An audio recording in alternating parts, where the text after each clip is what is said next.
Awesome possum. And welcome in, Gyms and Gymettes, to another exciting edition of No Substitute for Sports. I am your host, Nick Johnston. This is episode 23, our Jordan episode. But no, unlike Jordan, I did not sell my majority ownership of this podcast, mostly because nobody wanted it. Thank you for joining in, as always, to No Substitute for Sports on the Degenerates YouTube page. If you're just stumbling upon us, hit that subscribe button. And that's only after you like the video as well. Maybe share us around. Tell your friends, tell your coworkers, tell your papa, your dad, tell your dad about us. It was just Father's Day. Besides that crappy tie you probably got him, you could tell him about us. Maybe that'll be, a gift he actually appreciates. There you go. You can follow us on Twitter at Degenerates. Still have that there. And every Friday, 1 p.m. Central, I go live on twitch.tv/SportsTownShy for No Substitute for Sports. No Substitute for Sports live. Clean up anything we didn't get to here. And, any possible breaking news that goes down. Either way, check us out anywhere, everywhere. Thank you again. Plenty to talk about today. A big trade in the NBA between the Suns and the Wizards. The Bulls are also thinking trade, so we'll talk about that and got some details as well. Next up, the Cubs are opening their sportsbook restaurant, and the A's were hosting a reverse boycott. So we got all those baseball stories and a few more to get to as well. Unless someone raises their hand, the NFL must choose a Hard Knocks team for this year. We got the finalists, and we'll discuss who we want to see. Spoiler alert, the Bears are one of those final teams, so fingers crossed. Well, or not. We'll see how you feel. Not. Final reactions. Finally reactions and reviews of everything that went down during and after the cameras cut on AEW's inaugural Collision episode. We were there live from the United Center. Will tell us everything that happened and everything that we witnessed from first bell to the final 3 count. There you go. All that, tons more in between. But before we get underway, let me introduce to you my friend and co-host, the founder and CEO of FatCat_Streams, and that's with a Z. Mikey J. Fat Cat, how you doing tonight? I'm doing great. I'm glad that we're all here together, and then we have a special guest here today too. Yes, absolutely. Do Yes, not adjust your TV screens or phones or whatever it is. Don't touch that dial. Joining us, there is a third box joining us today. Wow. From the swamp. So excuse the lag if there is any on his end. A very special guest. You know him, you love him. And if you have any livestock, you better lock him away when he comes out. It's the Alan Gator. How are you doing? Yes, tonight, you know it. Pretty good. How are you guys doing? Hell yeah, pretty awesome. Great. As always. Can't wait to just sit here, talk some sports, shoot the shit, and that's how we roll. That's how we ready to roll. Definitely excited to be here. Yeah, just before, we'll get to it later. But initial reaction to Collision. What was our overall yay, nay, double nay? In between for Mikey, he's almost hitting the thumbs up. What's Alan at? Well, you know what? I'm gonna do it Orange Cassidy style. So that means it's a full thumbs up from Alan technically. So yes, I'm gonna give it the double thumbs up just so we can have a nice and even keel. But we'll get to everything and everything later on that one.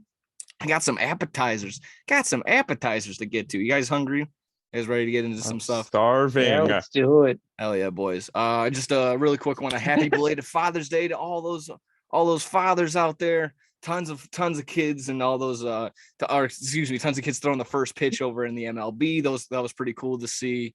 Besides just the standard, probably just grilling it at home, stuff like that. That was always cool. You're just flipping through online on all the Twitter and junkie, and you see some cool stuff. The one I thought was fun was Mike Trout's kids coming to the clubhouse, and someone stops and gets in front of him, and he's like, "I'm trying to get to my dad." He's like, "Who's your dad?" "Mike Trout." And then the guy's like, "Who's that?" He's just like fucking with him. It was really fun. It's like, again, maybe he'll get the joke when he's older. Like, "Oh, who's that?" Like, "Yeah, you're fucking best player of all time." So, like I said, that was always fun stuff like that. So, a happy belated birthday to any of the fathers. I know, yeah, you go. Everyone knows somebody. So that was cool. Hopefully, you didn't get him a tie. Hopefully, you got him like, I don't know, baseball cards or something. That's what I did. so there you go. Happy belated Father's Day to anything, everybody. Guys, got anything on that really quick or not? We love you, fathers. Ooh.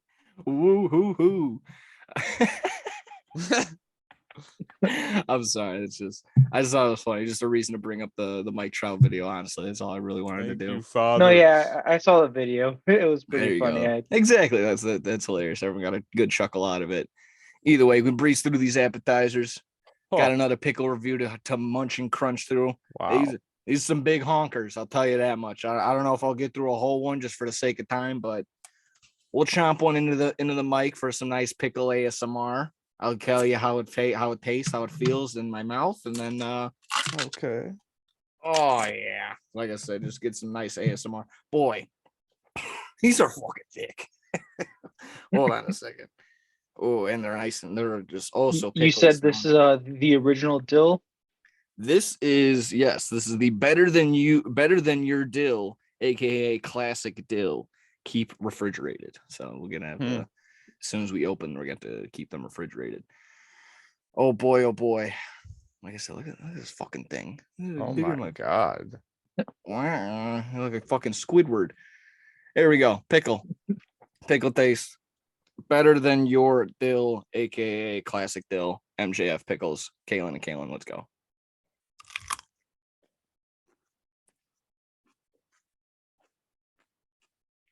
That is a hearty crunch of a pickle. Oof, oof. Oh, I definitely heard that crunch. Mm-hmm. You could feel that crunch From across the street. That was solid. That was good. I'm not finishing because it's not good. Like I said, I'm just not finishing it for the sake of time. Another solid pickle, another solid product from Kalen and Kalen Pickles. I just got pickle juice in my eye. Oh no. I mean, you would probably have to, chop these up, maybe cut them into thirds, or maybe even thin them out, put them on some sandwiches, throw them on some turkey sandwiches. These aren't half bad. I just did it the other day with the spicy one that I tried last week. I threw it on how do you guys, what's your opinion on the rotisserie chicken? Or I mean, it's fucking legendary, am I right? It's of course, saving lives. definitely. The rotisserie chicken, yeah. Oh yeah, exactly. So you cut it. Obviously you can. I mean, this ain't your first rodeo. I You was cut just that bad boy at up. Lake Geneva for Father's Day, and we went to this restaurant. They were just making rotisserie chicken outside, and like they had this guy in this little shed. Like we were like, he must be sweating, just so hot. But they're just making fresh rotisserie chicken. When they bring it inside, they're ringing these bells and they're carrying the chicken, and someone's we love rotisserie chicken. Get me off of that. Oh yeah, no, it's solid meal. Like I said, you get a little bit of it, chop it up, put in a little mayo on there if you give or take, and then a little long boy with these pickles. Easy going. That was a nice little sandwich for the other day. Like I said, I would maybe, I don't know if I would go caveman and just crunk into those again, but maybe cut them up into some nice thin slices. Make a nice little meal out of it. Make a day out Put of it it. on. Oh, definitely. Solid rotisserie chicken, Costco. Oh, okay. I was a Costco guy. There you go. Oh, you know it. You're good. Got Like I said, everything unfortunately, you guys can't enjoy the pickles as well. There's plenty to go around, so I'll be saving them. So I'll throw a pickle at you tomorrow, maybe before we go to the AEW show. Ayo. If you're guys are good on that, we can talk about this. I guess this story that just dropped today. Something about a submarine missing, going down under. I know they were looking for the Titanic. Some millionaires going down to trying to find rummages of the Titanic. Something went awry. Do you have more details on this, Mike, than I do? I'm not entirely sure. Yeah, I might have some more details. I've been kind of keeping track with it. We were talking about it at the office today, but it's been like, I think it's been 2 days now, or maybe a day, but yeah, it's this tour that they do. I guess you just go down in the middle of the ocean in this submarine, and you go look at the remains of the Titanic, which I don't know why anyone would ever do this ever. Like, I don't know. I have this picture that I want to show of the inside. Like, this is the inside. This is them hanging out. What? Look, this is the Why would window you right cram here. yourself in that? This is how you look Well, you're paying so much money, I bet, for this, and you have to look. I think it was through like this little window. $250,000 a person, if I'm not mistaken, or if I maybe because I was also talking about this today, and we crossed it with like going to space and stuff like that. That whatever that oh Jesus Christ, Oh, whatever William it's Shatner did. That was what we were talking about as well. okay. Because it was basically the equivalent. I'm sorry, just keep going. No, you're fine. This is freaking me out. But I basically, hate yeah, this. they were chasing. It's this small ass submarine, so you're deep in the middle of the ocean, and you're in this claustrophobic ass submarine. And You're this at the was bottom. I'm sorry, you're at the Yeah, bottom of as the far ocean. as it goes. You undersold it a little bit. And this is how they man the submarine. This is how they What? drive it. It's like you could buy it on Amazon for $30, I think. Is that the PlayStation controller? This is how they drive it. This is literally how they drive it. So I'm it's- sweating. I'm sweating hearing the story. Like this is So awful. I'm just This is my putting all nightmare. this. They drive. This is how they man it. It's this big. You're in the bottom of the ocean, and it's this tight. And I think they said today that they have like 40 or 20 hours left of air in the submarine before they're fucked. Oh my god. So it's just terrifying story. I don't know what happened. It's just they've disappeared. So it's terrifying. Yeah, I'm not a fan. I think I've explained it multiple times that open water is probably my largest fear. If it's irrational or rational, I don't care. If I look in any direction and I don't see land, I'm gonna freak out. And then yeah, just to show me that you're basically you're in a toothpaste tube with 5 other people going down to the bottom of the ocean. How are they going to the bathroom? Like what are they doing? Oh, Like, are they just pissing and shitting everywhere in there right now? probably. Yeah, Because there's no way. probably I don't not many know. options. It was a 12. I think it was supposed to be a 12-hour trip. It was just supposed to be for the day. And I can't even think about it. It's Yeah. so fucked up. yeah, absolutely. Again, I don't know why you would ever do this ever. I would never do this. Just look at a picture of the Titanic on your phone or something. I don't know why you would go through all of this. God, For that. I don't. Yeah, I can only imagine the psychological horrors that those guys are going through absolutely right now. It's terrifying. And if they somehow may come back, like who knows? Maybe they come back, but they don't have a lot of time left. But yeah, it's the time is ticking. Obviously, everyone knows about it, so there's definitely a big search and rescue going on, I would hope, but I honestly have not looked into much. It's been a long day for me. I apologize. So it would be a crazy documentary. Yeah, no, that's definitely gonna be something to explore, to get into. And then I mean, of course, that's the what happened, like what went wrong. How did they get off track? Did they just lose their communication with the Yeah, that's what I don't know like all the specifics about it, but yeah, I think that their just communications got cut off or something like that, and then yeah, they just don't know where they are, which is it's terrifying. Yeah, dude. No, honestly, I'm like I said, I have the heebie-jeebies right now. I'm at loss for words, because that's just it's a bummer. It's an absolute bummer to think about. That is. Yeah, it's like you just hope for the best. But it's just like a terrifying situation. I would never want to put myself in a situation like that. Yeah, I'll wait a couple weeks for jokes on that. So that's when we'll get into that. That's when Until then, I mean, hopefully you just hope for the best. Yeah. Like you said earlier, I definitely don't think it's irrational fear of open water. It's definitely scary. Like you can't do anything. Yeah, you're kind of screwed once you're there. Yeah. Yeah. I always make the argument is like you're gonna go out there, you're basically like fighting a shark. It's like if I'm fighting a shark, I want to do it on land where I have the advantage. We're not the shark. I'm not going to the shark's hometown, not going to the shark's home field advantage. No, thank you. So I always hear that from my girlfriend. Like, why we gotta go on a cruise? The fuck we do? No, I'm not doing that anytime soon. I will say, at least a cruise is a little different from being in that submarine, but I would also never. I just hate I'm with you. I just say the water. But you're with cruise people. Ugh. Ugh. Oh, That's a but the time Jericho Cruise has wrestling fans on it, so they that's at least a also, I little mean, to be better. fair, they still smell. There's still people. There's Oh, still they don't practice moral. They don't practice basic hygiene. I can say that because I am one of they're my own people. Those are my people. So that's how we do that. If you guys are you guys good on that? You guys good on that? yeah. I just wanted to mention Yeah. that if no one's seen that story, because Yeah, it's no, just that's been crazy. popping. That's been buzzing. That's been going around. On a lighter note, the South Park guys. Yeah, that's a good transition. South Park guys are gonna reopen a restaurant that I thought was just based on this. I thought they just invented it for their one episode.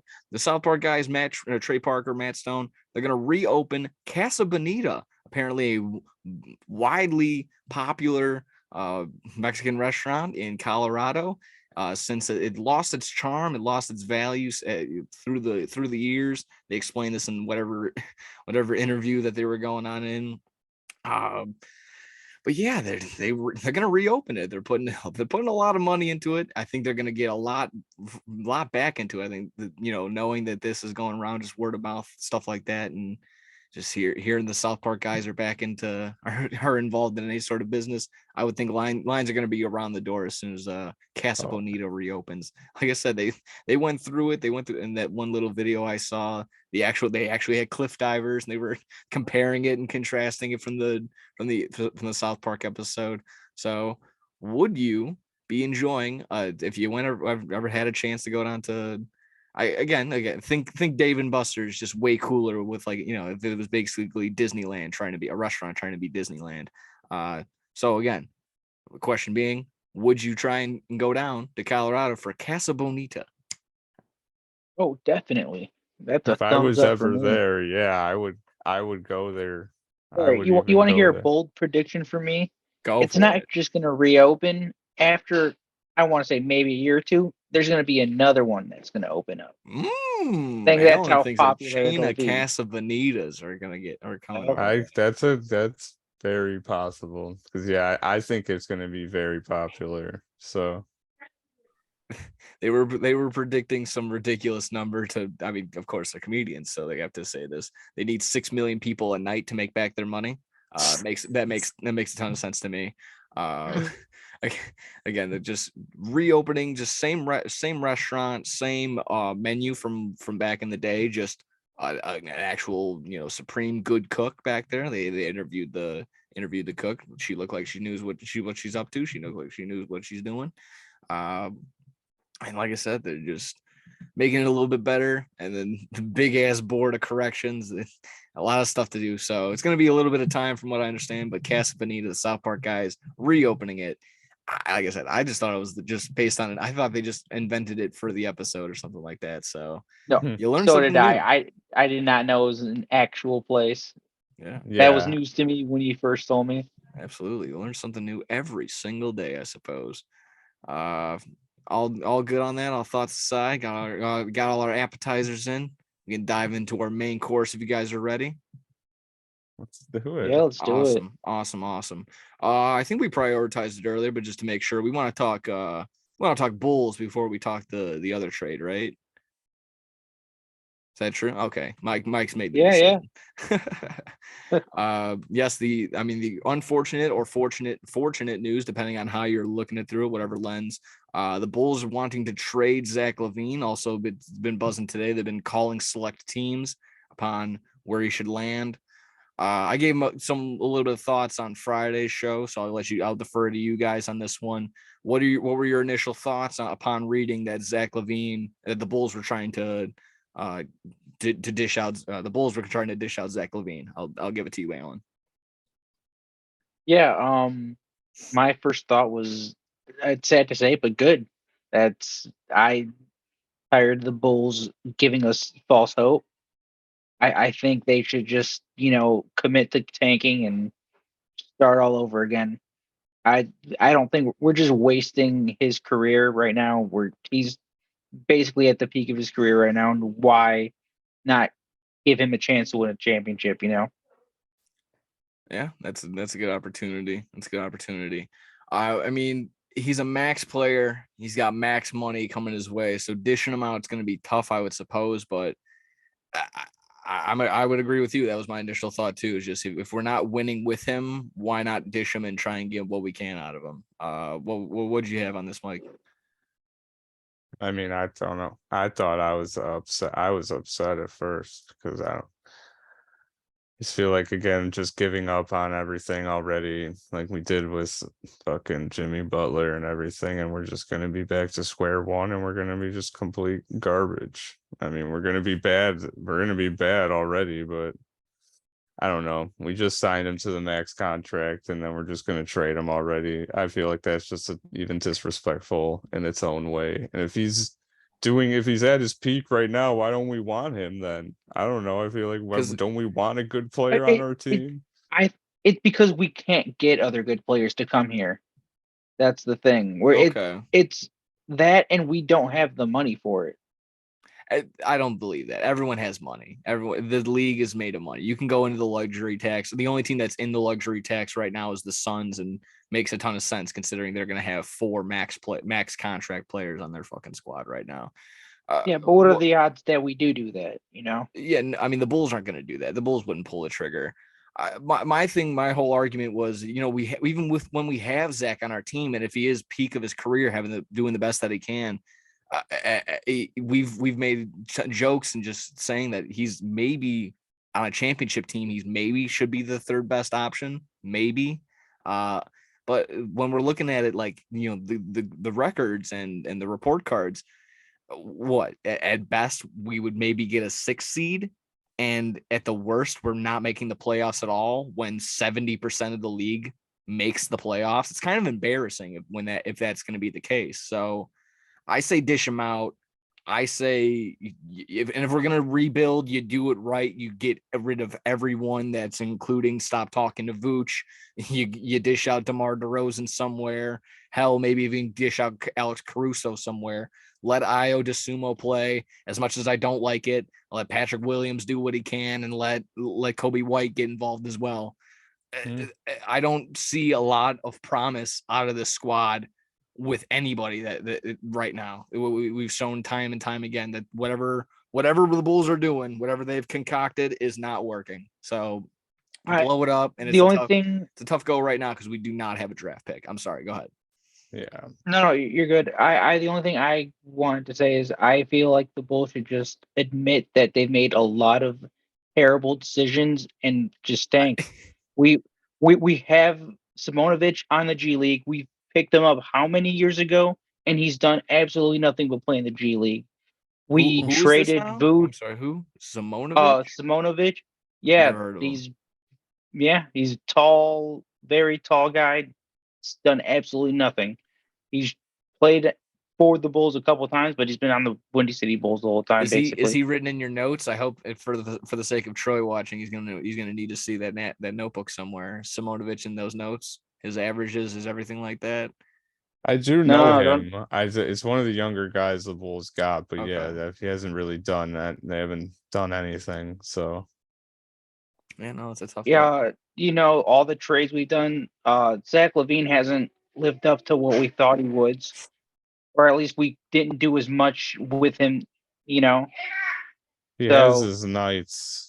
But yeah, he definitely doesn't have his nights. But when we're looking at superstar players, that they consistently get 40, 50 points. Zach does it once in a blue moon, And then he's shooting 8 for 30 or something. Yeah, the numbers aren't there exactly. He does have his huge explosive games for sure, but his game is really just cutting to the basket, and hopefully you can have a wide open jumper for him at any point in time, but. The mixture of Zach's game with DeMar's just mid-range game, not much going on there. Besides, I guess maybe getting at most a 40-point game. Just how many free throws. DeMar DeRozan is probably the most consistent player on our team. Yeah, I would say that for sure, but it's not enough. It's not enough, especially when Vooch doesn't help on the defensive side. He gets. I mean, he just gets like hollows, empty calorie double doubles. They don't move the needle. This team does not move the needle, And I guess it is something to what Alan said. I don't know if it's maybe a lack of recruiting, but just, we don't have a superstar. I don't label any one of those three guys a superstar, all-star at best. Superstar, no, I don't think so. Star status. But sadly, there's only so many of those. Oh, of course. I know not everyone there. is Kevin Durant, not everyone's LeBron James, not everyone's Steph Curry. Of course not. But you gotta like get into that tier a little bit where you're at least somewhat competitive. And even on a down year for the Golden State Warriors in a 7-game series, I would give the Golden State Warriors for a 5-game series every single time. The Bulls would get absolutely pantsed every single time. That's just, I don't know. That's just where I'm at right now mentally with these guys. I don't disagree with you. Yeah, I don't see a consistent anything from and we have no young talent that's like, whoa. Like, I mean, Patrick Williams has been here for how long? And he's done really nothing for me. He's done nothing on the offensive side that wows you. Plays okay, I suppose, on the defensive side, but it's not really saying much. It's not really what we need. So again, I'm very disappointed in these Bulls. It's going to be long season with or without Zach Lavine still, because I feel like the Bulls, throwing it around a bunch of times. Bulls are in this like purgatory state that, like I said, if we get into the play-in section of the playoffs, it's not a guarantee that we're going to make a run or actually be competitive or anything like that. Or God forbid we miss the playoffs, how embarrassing that would be. Like I said, with 20 teams getting in, it's kind of 20 out of 30 teams getting in. It's kind of insane. So that's just me. That's where I'm at. Any final thoughts on the Bulls? Any final thoughts on where Zach Lavine should go? What we want to get in return? Anything off the top of your head? And I mean, I have maybe a couple names I've seen. Tyrese Maxey from the 76ers, but I think they would probably want to keep him and lock him up for some time. I saw Bradley Beal for a little bit, but that ship has sailed. And I think there was one other name, but I can't think of it off the top of my head. So, like I said, any final thoughts on this? I'll shoot to you, Mike. Yeah, I mean, we're stuck in purgatory for God knows how long. Who knows?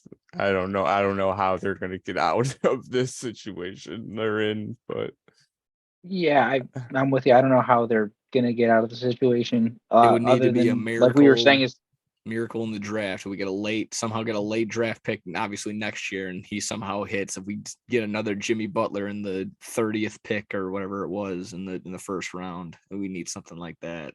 I'm sorry. I hate to interrupt you, Alan. No, you're good. Me personally, I'd want to see him go. From all the places that I've seen, Trailblazers, Knicks, wherever. I think I'd like to see him on the Knicks. Okay. Oh, that'd be good. What can we possibly get in return? Sending him to the Knicks? No idea. But yeah, I saw Tim Hardaway Jr. And probably some picks.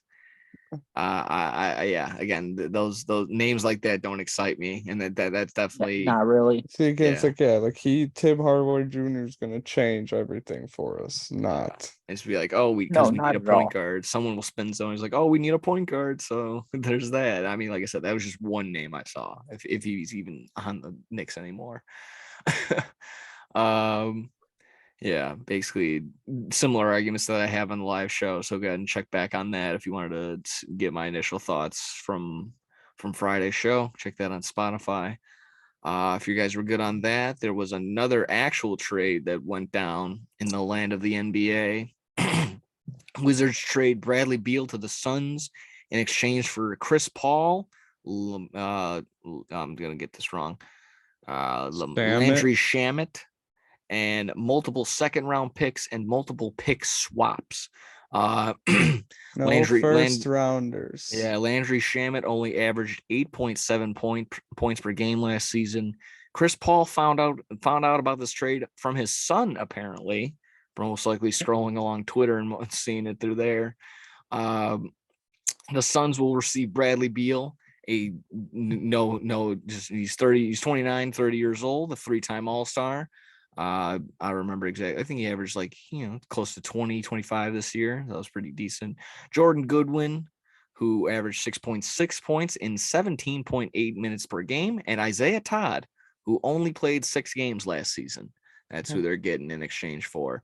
Obviously, the Suns get the better end of the deal with Bradley Beal, I would think. Jordan Goodwin and Isaiah Todd, I'm sure, were just for salary purposes and whatnot. But yeah, Chris Paul, Landry Shamet, some second round picks and some multiple pick swaps. Not the best in exchange. What were your guys' initial thoughts on this? Suns cooked them up. Yeah. Yeah. Now my only reaction to it is if the Suns don't go anywhere with this, what are you doing? Yeah, that was They have that no was kind of bench. what I thought. I mean, there's no bench. People can always step up and create that role, and they can get other stuff throughout the year. But I don't feel like this it made them a little bit better, but I don't think it pushed them over the edge. Like, oh wow, they should be immediately the favorites to win the title. I would still give a They're leg the up second to. favorites. Right now, they still are. I would say I think they're behind the Nuggets probably. I mean, what they have: Bradley Beal, Kevin Durant, Devin Booker, and DeAndre Ayton all starting. Yeah. I It's mean, fucking disgusting. that is disgusting. But what always I don't want to never want to wish it upon anybody. But what always ends up happening is by the end of the year, you've had you look at that juicy roster, and then what ends up happening is those 4 only end up on the floor starting together like 17 times out of the 82 games of the season. So whether that's due to injury, load management, whatever it may be. I don't feel. I mean, and again, just to sit there and say that'll be just the band-aid that gets it done right away. What fixes this squad? I don't know. Like I said, my first thought was no. I don't think this gets it done right away. Vegas can throw you in and spice you up with the odds and trick you a little bit, but I don't think this gets it done. I think there's still a couple other squads that take them or beat them. If if what last season showed, I guess you get a pass somewhat not having Chris Paul other than the first 18 minutes of game 1. But I don't know. Devin Booker has played out of his played crazy and still couldn't get it done. Kevin Durant he's getting a little bit older, but he's still Kevin Durant. Can't take that away from him. And Bradley Beal coming in fresh. Does that to me doesn't immediately initially say world championship. I don't know. I could call me crazy, but I don't know. Again, the chemistry involved. DeAndre Ayton still probably not on the same page, and then the going down the line. If this is your Hail Mary and you don't get it done, then you got to pay probably most likely all 4 of these guys sometime soon. And sustaining this isn't going to be very long. So if they're going to do it, this is their time to do it. But you also brought up the point of no bench. Yeah. And that's huge. That is still huge in the NBA. When your bench can't get it, even if your starters put up 95 points, that's not going to get it done if your bench only gives you 7 or 8. It's one of the biggest things that hurt them these playoffs. Their bench didn't do anything to help their starters, and now they're trading their bench players away and losing them. So it's like now that their bench is going to be worse. Losing a lot of value there. So that was basically just me. And again, on the Wizards side, I'll lightly go just really quick if anyone else, and then you guys can dabble in as well.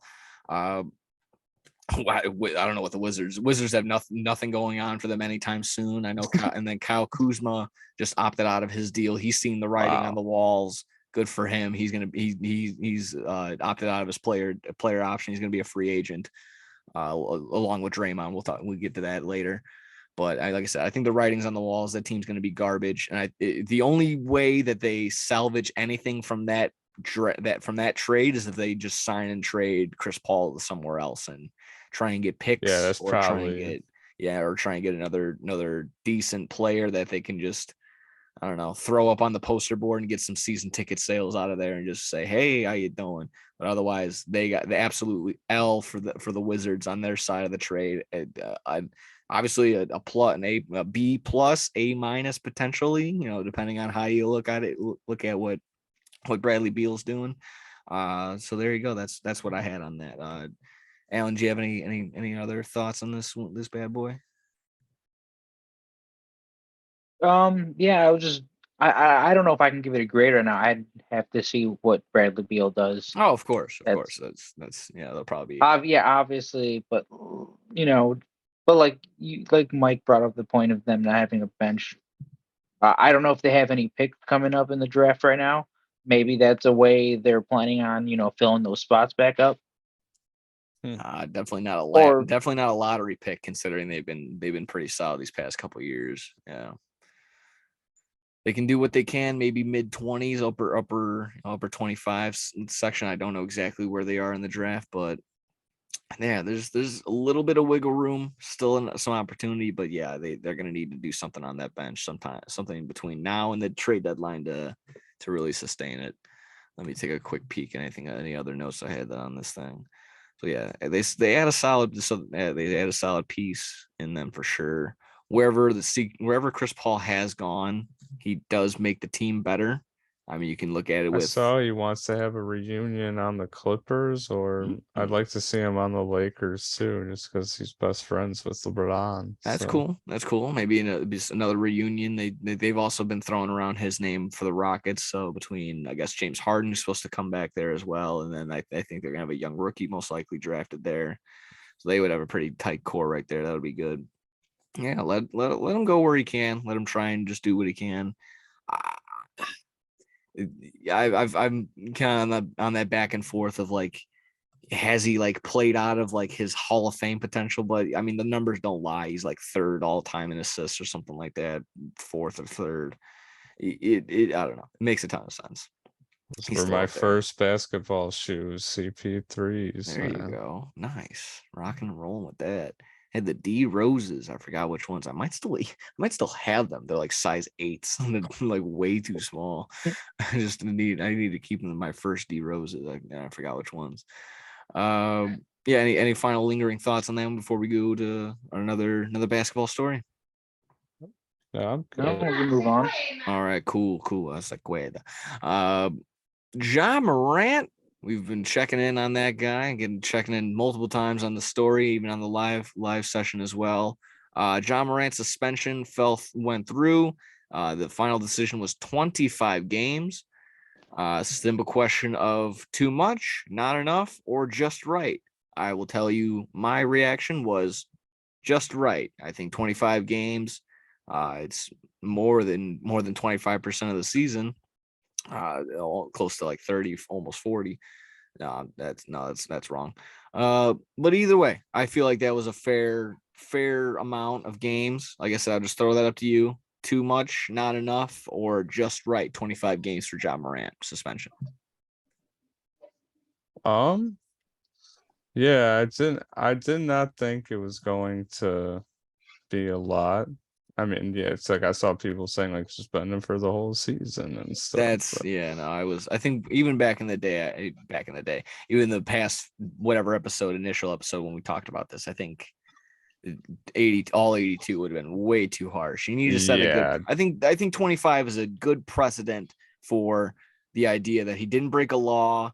He just made you look foolish / you violated whatever player association rules that were made up. So I think this is fair. I'm sorry, I kind of cut you off, but no, you're fine. But yeah, I think it's a fair suspension. I mean, it's like a month basically. I was thinking like, it's kind of around like a month's worth of games. So he won't be gone for too long, but it'll be fine. I think it's good, and hopefully he learns something. I saw that he has to like take some courses or some shit, and if he doesn't do it, then the suspension can be longer. So, hopefully he gets all that stuff done, and yeah. No, that's pretty good, man. Hold them accountable. No, get those guys out of here. I'm sorry. Oh no. Oh no. They're stuck with him down there. Oh Jesus. Alan, what were your thoughts on this one? Fair, foul, not enough, too many, or just right on the 25 games?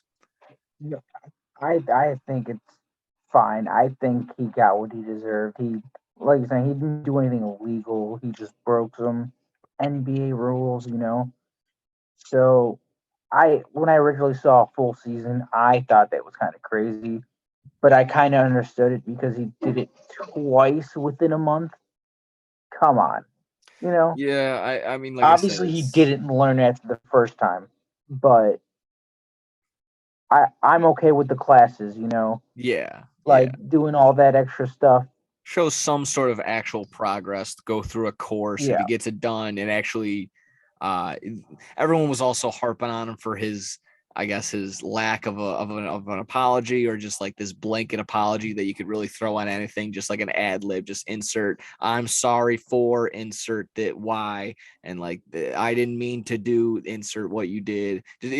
For some, I guess to some it probably came off like that, but I'm in the boat of like, again, who cares? Like his apology isn't. I'm not going to lose sleep of whether or not he apologizes or feels bad about this. Like I said, it's going to look even worse if he does it a third time. Again, just looking stupid isn't a crime, but it kind of should be in some sort of way.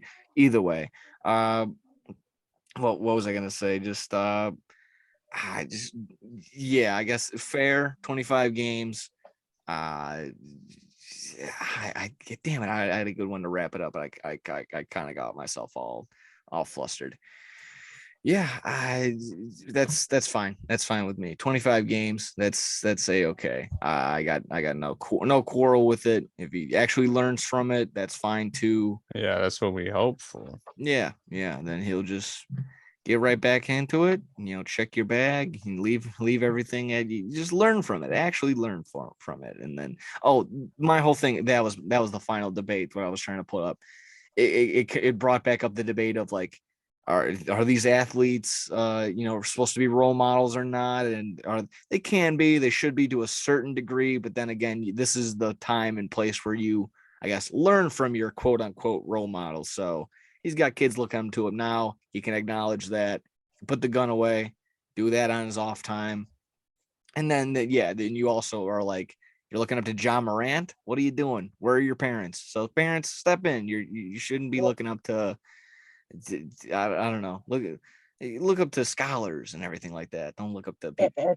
At that, like, I personally don't think he even needed to apologize to anybody. Yeah, exactly. That's I Like, kind of can fall. he just put it out there for the case that you're making, that he is a role model for some people, but I don't personally think he had to apologize to anybody. He was doing, like you said, what he wanted on his own time.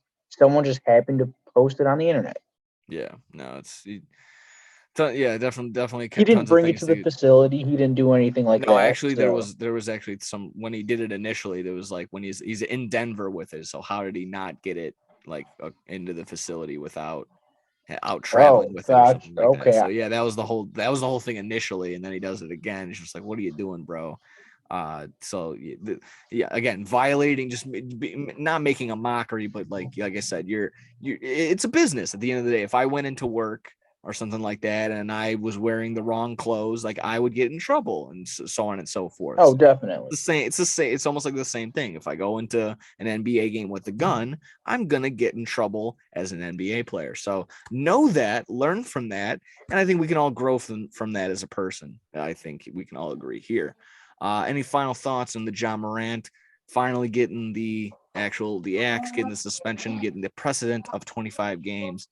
Yeah, I guess maybe you'll get a larger suspension if you have a larger gun. I don't know, if someone will have a bazooka and they'll get a full season suspension, but don't test it. Please don't do that.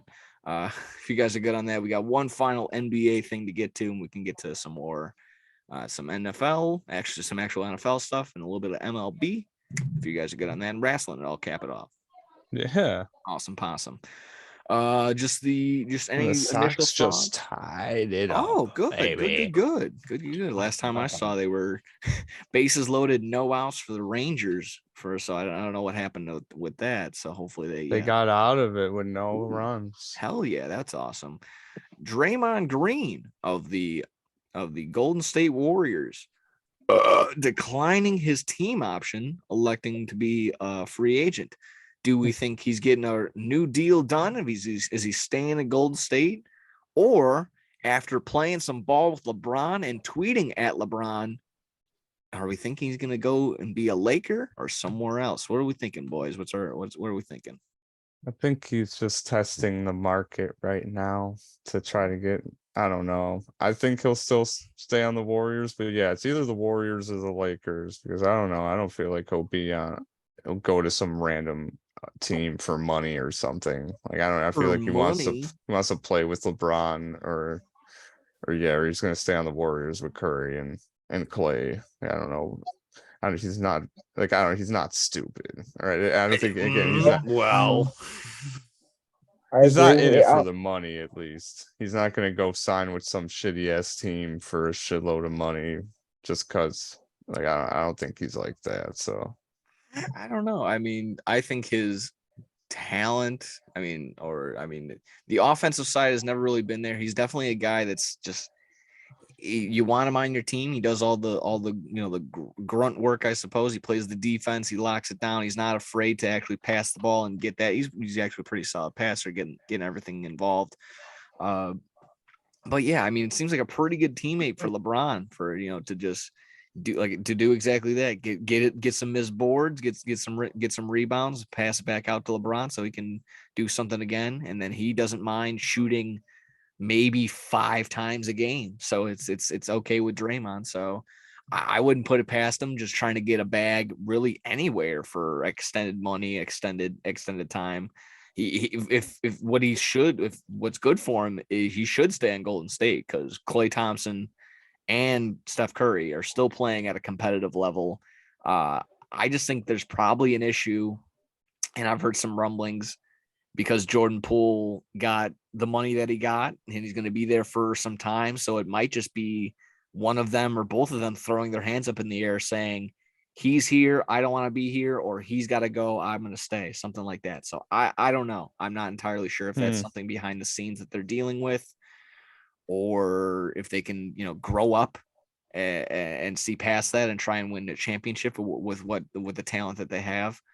I don't know. I feel like it's better suited for Draymond to stay on the Golden State and see what they can do there, but I could be wrong. And I don't know what their initial offer was, what the number was. I think he wants like 28 million a year. oh my god. Yeah, I mean, these are all getting pricey. These are all getting crazy, and then again, it comes into how many years you want that for, and he might want to play for X amount of more years, and it's just like, how much peak Draymond are you going to get? And is peak Draymond even worth it? Because, like I said, you're not going to get a 50-point game. The day that Draymond Green gets a 50-point game, I'll probably eat this T-shirt or something like that. I don't He know. wants 28 million. That's just a number I heard spitballed. I could be wrong. It's a large amount. It's a large amount, and like I said, it's not going to be like a shorter 2 or 3 year deal. He probably wants a 4 or 5 year deal. So yeah, that's kind of where I think that's where Draymond Green's at.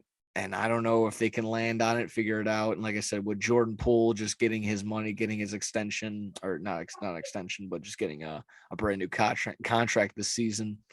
Do they want to keep butting heads? They were able to be professional enough to not fight the remainder of the season, but it never really seemed like they were buddy. It didn't really seem like they got on the same page. They weren't, dapping each other up after good plays and stuff like that.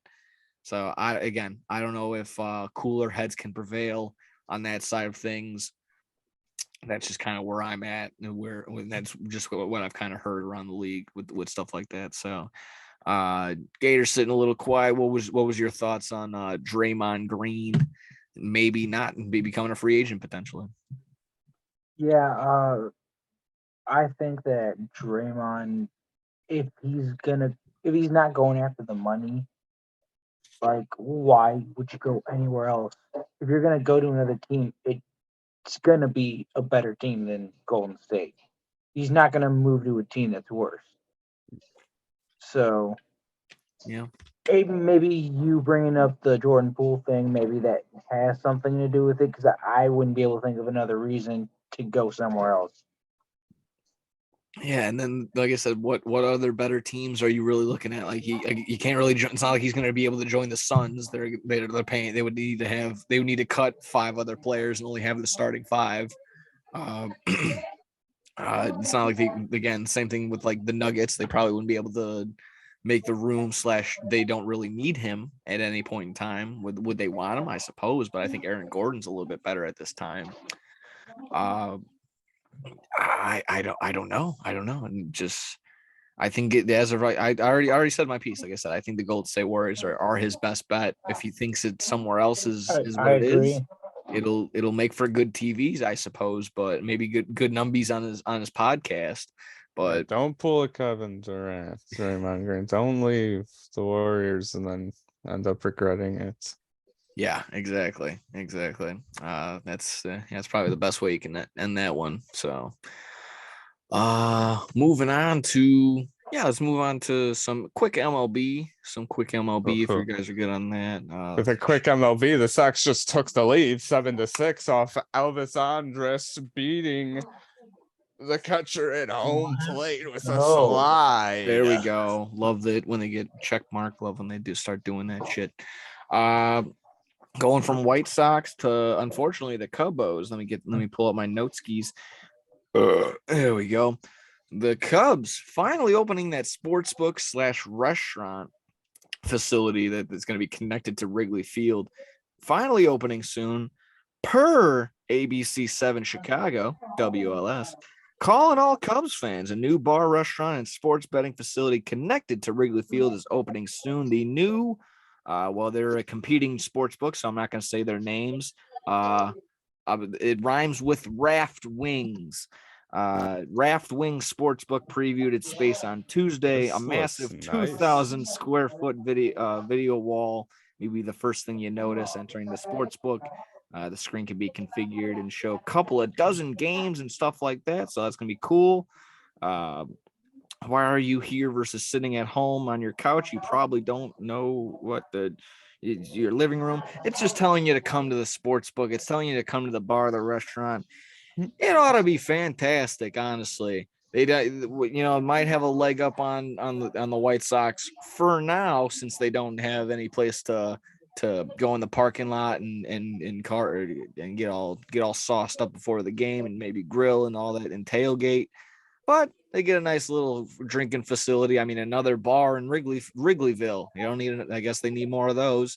But this one ought to be cool. Screen looks crazy. Oh yeah, this ought to be awesome. This ought to be cool. Either way, might actually be worth going down to that dump. Hey, I was gonna ask, would you finally make your way down there? If I did, I would just go to the sports book. Just to gamble, not actually. I would just go into that facility. Probably wouldn't even step foot onto the field. All right, put it this way. I guess would you go there for a Cubs Sox game then? Would you?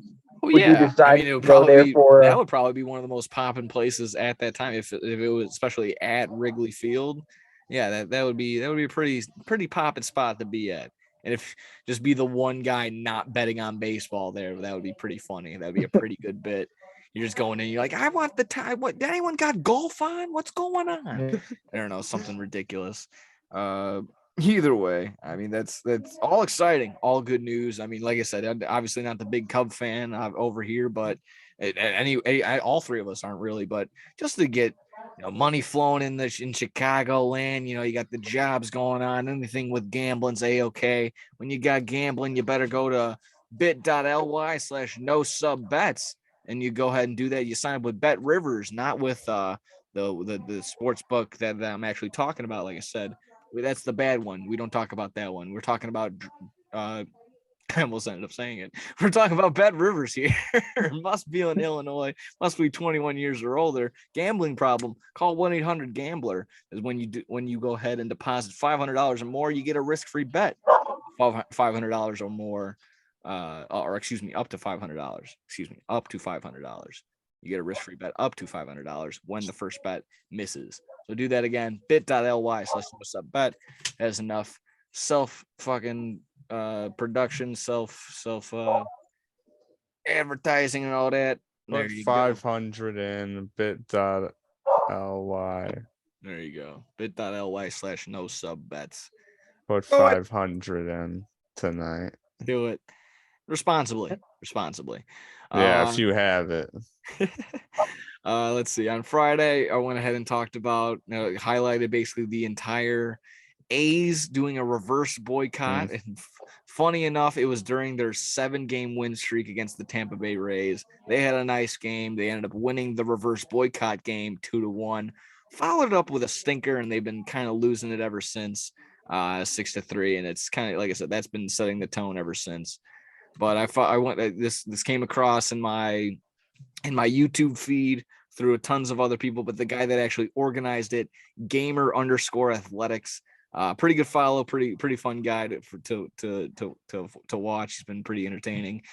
For what it's worth, watching A's games, and like I said, it's a tough go. They packed it for, like I said, just recapping it, packed it to what they could, 27,000 plus. All yelling, chanting, sell the team at the top of the innings and stay in Oakland at the bottom of innings, followed by what I would have thought was probably the most uncomfortable thing as a batter, being 27,000 people being completely silent during the first batter of the 5th inning in honor of 55 years of the Oakland A's being at the Oakland Coliseum. So that was pretty cool. But like I said, had to be like the most chilling thing, not just being able to hear yourself with 27, close to 30,000 people in a facility. Either way, they fouled, like I said, they won the game. They were able to rally down 1-0, tied it up, and ended up winning. So that was cool for them. They got to enjoy a World Series some championship celebratoriness, and just some all-around passion and joy. They followed it up the very next day. They did, unbeknownst to them, that Nevada legislature passed some huge thing that, like, it was a big hump in actually being able to move the team to Oakland, or being able to move the team from Oakland to Las Vegas. Something about getting public funds to actually build the stadium. So again, huge bummer to actual Oakland A's fans, the people that were there. But of course, that was the next day. They were still able to enjoy that reverse boycott. The only thing that I thought was, a little foul on their side, and just to say it, the Gamer_Athletics guy, the YouTuber that organized it, none of his friends participated. You can clearly see from his video, from all his point of view, none of the people in his section were throwing anything. These are people that are season ticket holders there, that they know all the people in the security facility. So not only did they feel bad, like I said, they were watching them pick up trash as the fans at the end of the game threw a bunch of trash onto the field. Again, as a part of their boycott, as a final fuck you to the owner and manager and whatnot. So yeah, kind of I don't know. I thought that was a little distasteful, but again, that wasn't a part of the organized reverse boycott. The only thing, like I said, was sell the team, stay in Oakland, and then the top of the 5th inning, they were gonna just be silent. That was the only thing that really that came up. Other than that, they also had the sell T-shirts and bring a poster. That was basically it. And they did not want to throw trash. So yeah, that was basically that. Like, that was my long-winded version again of what happened, what went down. I thought it was cool. I thought overall it was cool. They did what they can for an organization that's it's limping. It's clearly on its last legs. Obviously, it's just overall that sucks. I don't even want to speak into existence of what team, what would be my worst nightmare. If the Bulls were taken away from the city of Chicago, people would be gutted all around. Like, what would we do? What would we? And then that's ultimately the idea, is there's nothing that these fans can do anymore. This was their final hoorah. This was the last little Hail Mary, their last little fuck you that they could do to the ownership. And it's kind of set in stone that the A's are going to Las Vegas. So very unfortunate for those fans. Like I said, I kind of want to talk about it just for the idea of like if it happened here in Chicago or really anywhere else, God forbid, if it happened in New York at this day and age or Los Angeles, people would be so upset. There would be actual probably protests in the middle of the street to keep the Knicks in New York or to keep the Yankees in New York or the Dodgers in Los Angeles or something like that. Yeah, just bonkers, crazy that this is happening. I smell a little foul play on the MLB side. They should have made these guys sell. Should have made Fisher sell the team a long time ago, but I don't know. I have no proof. I smell foul play, but like I said, I have nothing to prove on it. I've been talking for a long time, so I just want to get your guys' thoughts. Anything on this reverse boycott? Anything that you read into that I maybe didn't, or just like I said, maybe your initial thoughts on it. Oh, you pretty much covered anything that I would add to it, but yeah, I thought it was pretty cool. I think I touched upon it a little last episode, but yeah, it was very, very cool that they were able to get all those people to even do that. So it was awesome. I saw some clips from the game, and yeah, it was so loud in there when they were all getting loud. So it's very cool. Oh yeah, they had that one part where obviously the pitcher couldn't hear the pitch comm. They had to go up. The umpires were going back, and it was a whole ordeal. It was a big problem. A lot of people, even though like I said, not fully sold out, still made a lot of noise, made a lot of impact on that game. And then to beat the Rays, I mean, one of the best teams in the league right now. It's been the toughest challenge for the Rays so far this season. I don't think the Rays have lost 2 out of 3 this year besides that series. So fuck, good for the A's. Good for them.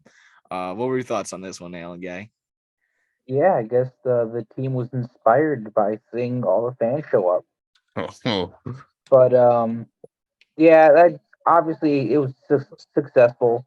Whoever organized it, they wanted to be noticed, they wanted to be heard, and exactly that. You know, not okay with the trash throwing, but what the actual organized thing was, that was perfect. You know, beautiful, executed perfectly.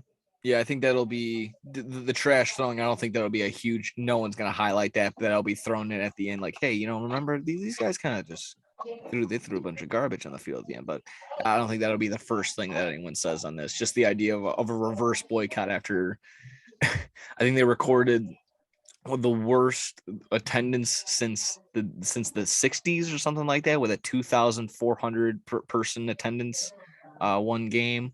And that's actually how I stumbled upon that gamer_athletics guy. I think it's one of his most popular videos. It's just the lowest attendance record ever, or something like that. I'll try and pull it up maybe later. It's just brutal.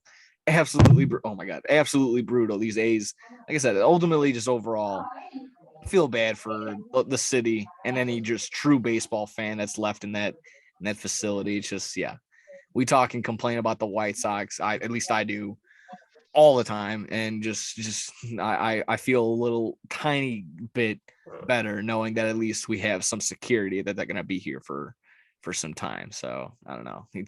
Some ass wipe on our White Sox Pride and Passion page like, would you still like the team they moved to Tennessee? I'm like, what? Like the Nashville White Sox? You're just don't even speak that. Don't put that evil on me, Bobby. Don't put that evil on me. Speaking of White Sox. Speaking of White Sox, did they just get a dub? Yes, they did. Yes, they White did. Sox win, baby. White Sox win. Yes, put the chain on. Yes, let's go. White Sox win 7-6. Hell yeah, 10 games over 500 again. Come on. Have the Pedro Greifel meme ready of him, like finally 400 again. Let's go. Yeah, this season's been rough. I think I might have to tap into that on Friday, just how, if we're gonna be buyers, sellers, what we can be doing come that time. If you guys are good on that, I had Giants and Cardinals gonna be getting the next Field of Dreams game, but this one's gonna be in Alabama for 2024 is what they're looking forward to. Initially great, love it, can't wait. low key, these let me make sure. Yeah, it's the Giants. Yeah, low key, these Giants are on the little bit of on the rise. Cardinals having a very stinky season. Very stinky season. They're 12, 13 games below 500, but still have Nolan Arenado, still have Paul Goldschmidt. I've heard rumors they're looking to ship Paul Goldschmidt out after this year. He's got one year left on his deal. Let's see what happens. But any thoughts, anything at all? Anything looking forward to? Giants Cardinals Field of Dreams game come next year. Since we're not going to get one this year. I don't believe. No. Yeah. So I love Field of Dreams. White Sox, Yankees. I always remember it, watching it at our buddy's garage. Going Tim Anderson hit the home run. That was awesome. Yeah. There you go. Anything on that one, Gator? Yeah, I think I don't think they're ever gonna beat the first one they've done. That was such a good game, and so far, Yeah, the script writers had a good one on that one. They wrote that one. The one last year was not. Yeah, not too fun to watch. Yeah, who wants to watch? Not too exciting. The players didn't even want to be at that game. Yeah. You think anyone wanted to watch it? Fucking David Bodie didn't even want to play.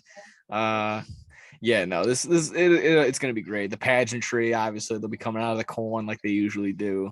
The game itself is very interesting. It's exciting, something exciting to look forward to for sure. I can guarantee that I still probably won't have watched Field of Dreams by the time this next game comes out. So I got a little bit of time, but I doubt I'm going to watch it. So none of us here have seen Field of Dreams. No. So. Oh, wow. No. Wow. That's going to piss some people off whoever stumbles upon this. Oh, man. Just for that, I might have to watch it just tonight, even while I'm uploading it. Oh, geez. That's bad. I know it's a little, I've heard it's a little corny, and I don't know if I can do that. Sometimes I don't know. It's a little Disney corny. I can maybe deal with it, but my dad is never really too much into sports. When I was growing up, I never really saw like any of those like sports related movies. Really, I can't say. I really can't name like many. Like The Longest Yard is probably like the only like sports movie that I can name that I know off the top of my head. You're missing out on some classics. I mean, I'll be missing. I'm just gonna fire them off at you. You need to watch Major League. You need to watch Coach Carter. You need to watch Hoosiers. You need to watch, you can watch the Goon. You could definitely watch. Oh my God, why am I blanking on the Slapshot? You gotta watch Slapshot, classic. Kicking. We were just talking about the other night. Even Kicking and Screaming is a fun little one to watch. Some fun little. I haven't heard of the half of the ones you're saying. Oh, Alan, you're killing me, bro. Beans. Hell, even basketball. I forced. Oh, that's great. Basketball's great. That's a half sports movie. I've seen funny sport movies. Yeah, like Semi-Pro and that kind of counts. Dodgeball. There you go. That's you're in the ballpark. You're in there. You got to get a little closer. You got to, like I said, get in Major League. Even though it's awful, probably Fever Pitch. Let me try and think of some actual good ones. You sent me the other one, Hardball. That's about gambling. Uncut Gems, halfway gambling, sports gambling. So you're kind of in the facility. Movies are fun. We love movies here. The Wrestler with Mickey Rourke. Have you seen Never that? seen it. We're watching. I think I have it on DVD. Whatever plans we have after Dynamite, we're just gonna sit. We're gonna watch The Wrestler. My dad has seen it, and like I remember my dad watching it when I was younger, and him being like, "You can't watch this movie." But yeah, I've just never seen it. I mean, there's not even like. There's one that he has a death match, so he's a little bit of blood, but it's about like his relationship with him and his daughter, and him trying to like. Not being a washed up wrestler anymore. So I don't know. I don't know. I'm not going to sit here and it was just Father's Day. I can't sit here. That's honor thy father. That's how you do that. Let's see. You guys are good on that. I went all over the place. We went all over the place. We're talking about Field of Dreams game.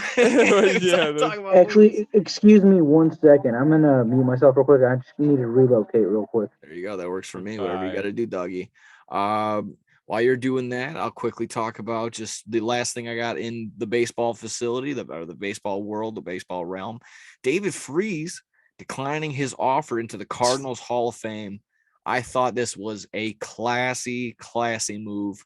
And yeah, I mean, for good, I mean, nothing on him, nothing, but just to be, I suppose, maybe just didn't want to be labeled as the one-hit wonder that gets into the Hall of Fame type deal. Him in his own words, I'll probably paraphrase and fuck it up, but just he wanted that idea, that Hall of Fame, to be basically sacred. Should be for people like, Albert Pujols and Yadier Molina, so on and so forth. I'm probably forgetting names. Ozzie Smith, just those guys, Mark McGwire, those guys are the ones that get the Hall of Fame bid, not the guy that had a big part in a World Series push in a series. But at the end of the day, he didn't put up all his major numbers there. Still had a pretty solid, extensive career after his run in the Cardinals. At the end of the day, like I said, when your name David Freese pops up, that's the first thing you're going to think of is his Game 6 home run. We'll see you later tonight. We'll see you tonight. That's when Joe Buck called it. But that's about it. Like I said, in my mind, class act move. It makes me think that other players probably should have done what he did on other teams. I can't think of a particular name off the top of my head, but if they have the option to decline it, like I said, that opens the door to like, hey, that's offered to somebody else, you should probably decline it too. I don't know, for the later down the line. It also just made me think of the WWE Hall of Fame, like if that's offered to them, or if they just like are forced to take it. Like, Coco Beware probably should have declined to be in the WWE Hall of Fame, but that's neither here nor there. Any thoughts on David Freese declining to be in the Cardinals Hall of Fame? Well, yeah, I mean, I'll be honest, I don't have too many thoughts on it, but I if you explaining it is, it's respectful to not want to join when you weren't too involved in much in the organization to begin with. So you could just easily be like, yeah, I'm in the Hall of Fame here too. But yeah, it's respectable to do something like probably that. that idea of like, the what would it be like, you feel like you're a fraud, in a sense. There's that one feeling that some people get when they get like big and famous, like I shouldn't be here, I don't belong, whether they feel like they're an imposter syndrome. That's what Joe Rogan always says on his podcast. So yeah, I guess maybe a case of that with David Freese. But like I said, I think it's a very classy move. While you were relocating, Alan, any thoughts on David Freese declining his offer to go into the Cardinals Hall of Fame? Like I said, most likely on the opinion that he might feel like he's a one-hit wonder, doesn't want to probably be labeled as so going into this Hall of Fame. What any thoughts on this? Do you even know who David Freese is? I don't have too many thoughts on him. To be honest, I can't tell you who that is. So all righty, I'll leave it at that. We'll get to something you're probably actually up to speed on. Not to harp on you, but I just thought that was funny. Getting into the NFL realm, if you guys are good on MLB, we can close the door on that. I can end the YouTube chapter right here, and we'll talk about NFL right here. All right, there you go. Thank you, video me. I'll thank you from editing Nick to video Nick. Thank you very much. I'm going to talk about the HBO Hard Knocks, the preseason one, the potential teams that are left. The 4 teams that we got are the Bears, the Jets, sure thing. The Bears, the Jets, the Commanders, and the Saints. Yes. Couple of things going to go around, obviously, with the Bears being involved, us being a Chicago podcast over here. All eyes are on this, and the idea of whether or not it is a distraction, maybe a motivation. Maybe is it good that we're getting the preseason one as opposed to the midseason one? I'll just throw it up to you, Alan, as a Bears fan. Would you want the Bears to get the preseason Hard Knocks? Oh, for sure, definitely. I know that we were the worst team in the league, but we have our quarterback. We have our proven quarterback. We got our receivers now. We're making upgrades on the defense. I know what we're missing is the chemistry now. We're missing the reps. We're missing all that stuff. So this is the time for them to do it. This is the time to see what is going on behind the scenes. This is the time to see how our coaches are actually doing, and how what are they implementing into the team. Yeah, absolutely. I know you were just away, but I just asked Alan his thoughts on the Bears potentially getting the preseason Hard Knocks. Do you think it's I guess in your case, I know maybe it doesn't matter if the Bears get it or not. Would you probably want the Packers to get it? Answering in those shoes or something like that. As Bears fans, should we want it? I'll throw it up to you, Mike.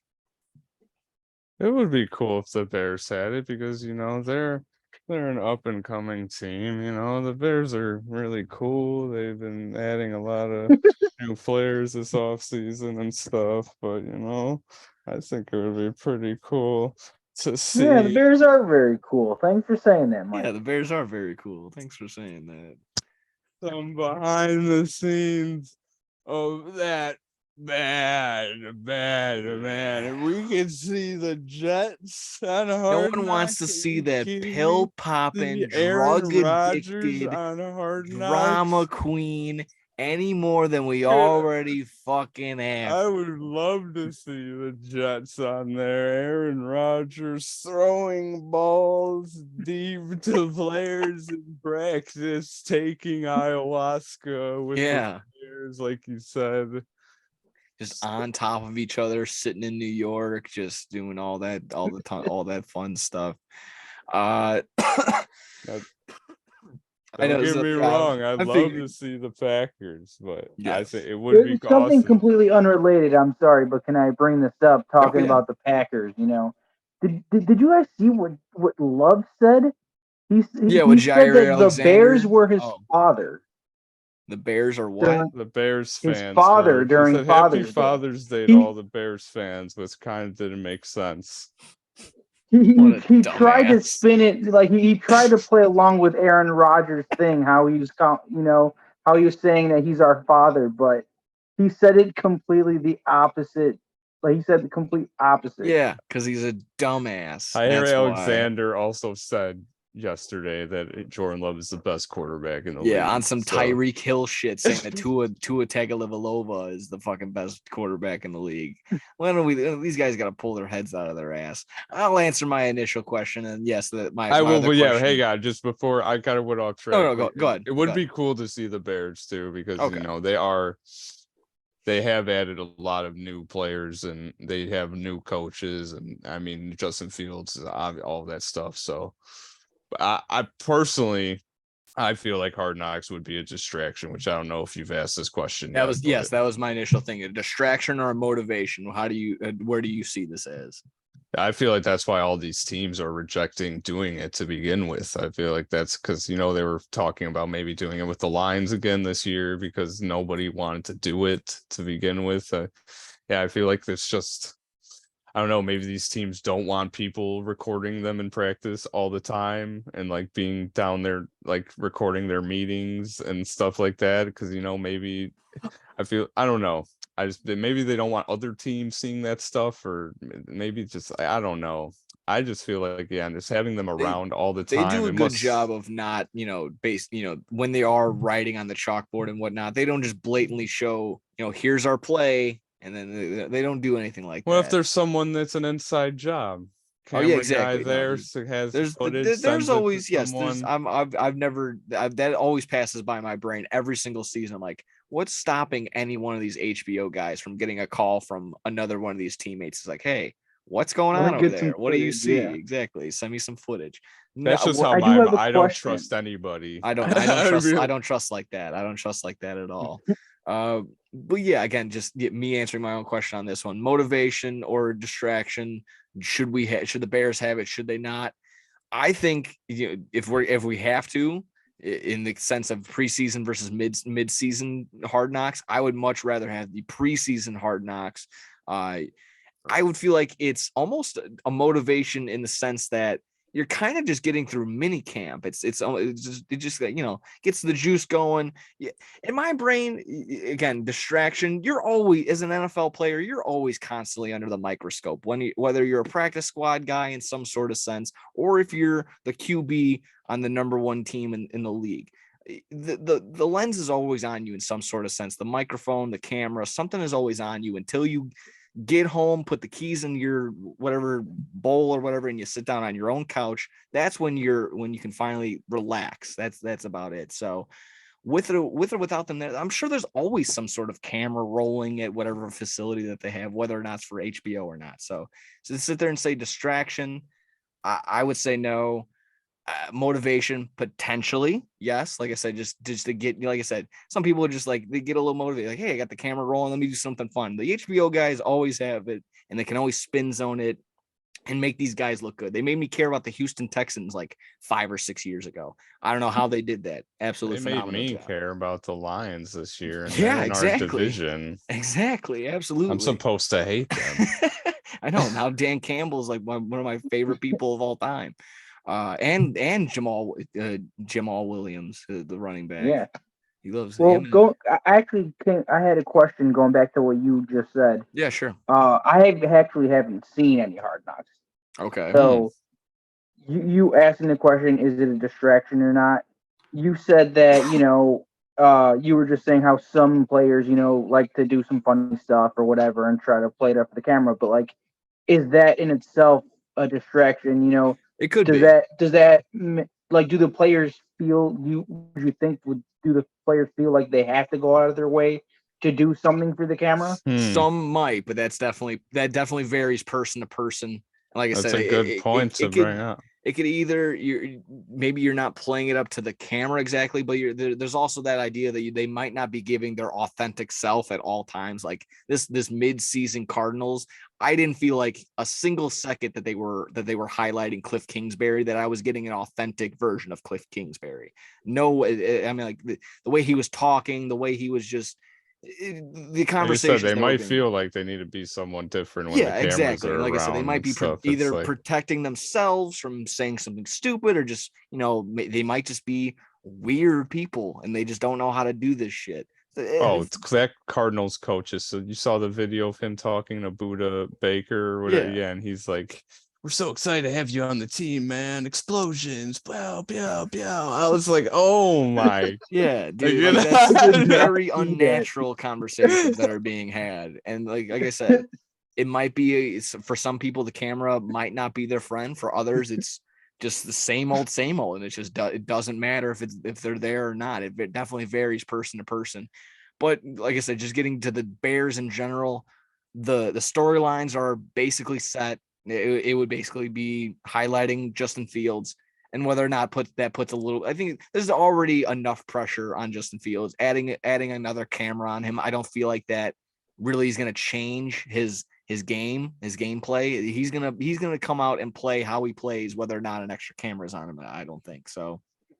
As much as I want to believe and love and trust that Justin Fields is our guy, there is just that small lingering feeling that if it just doesn't happen this year, I just don't want to get my heart broken. It's on this side. Sorry.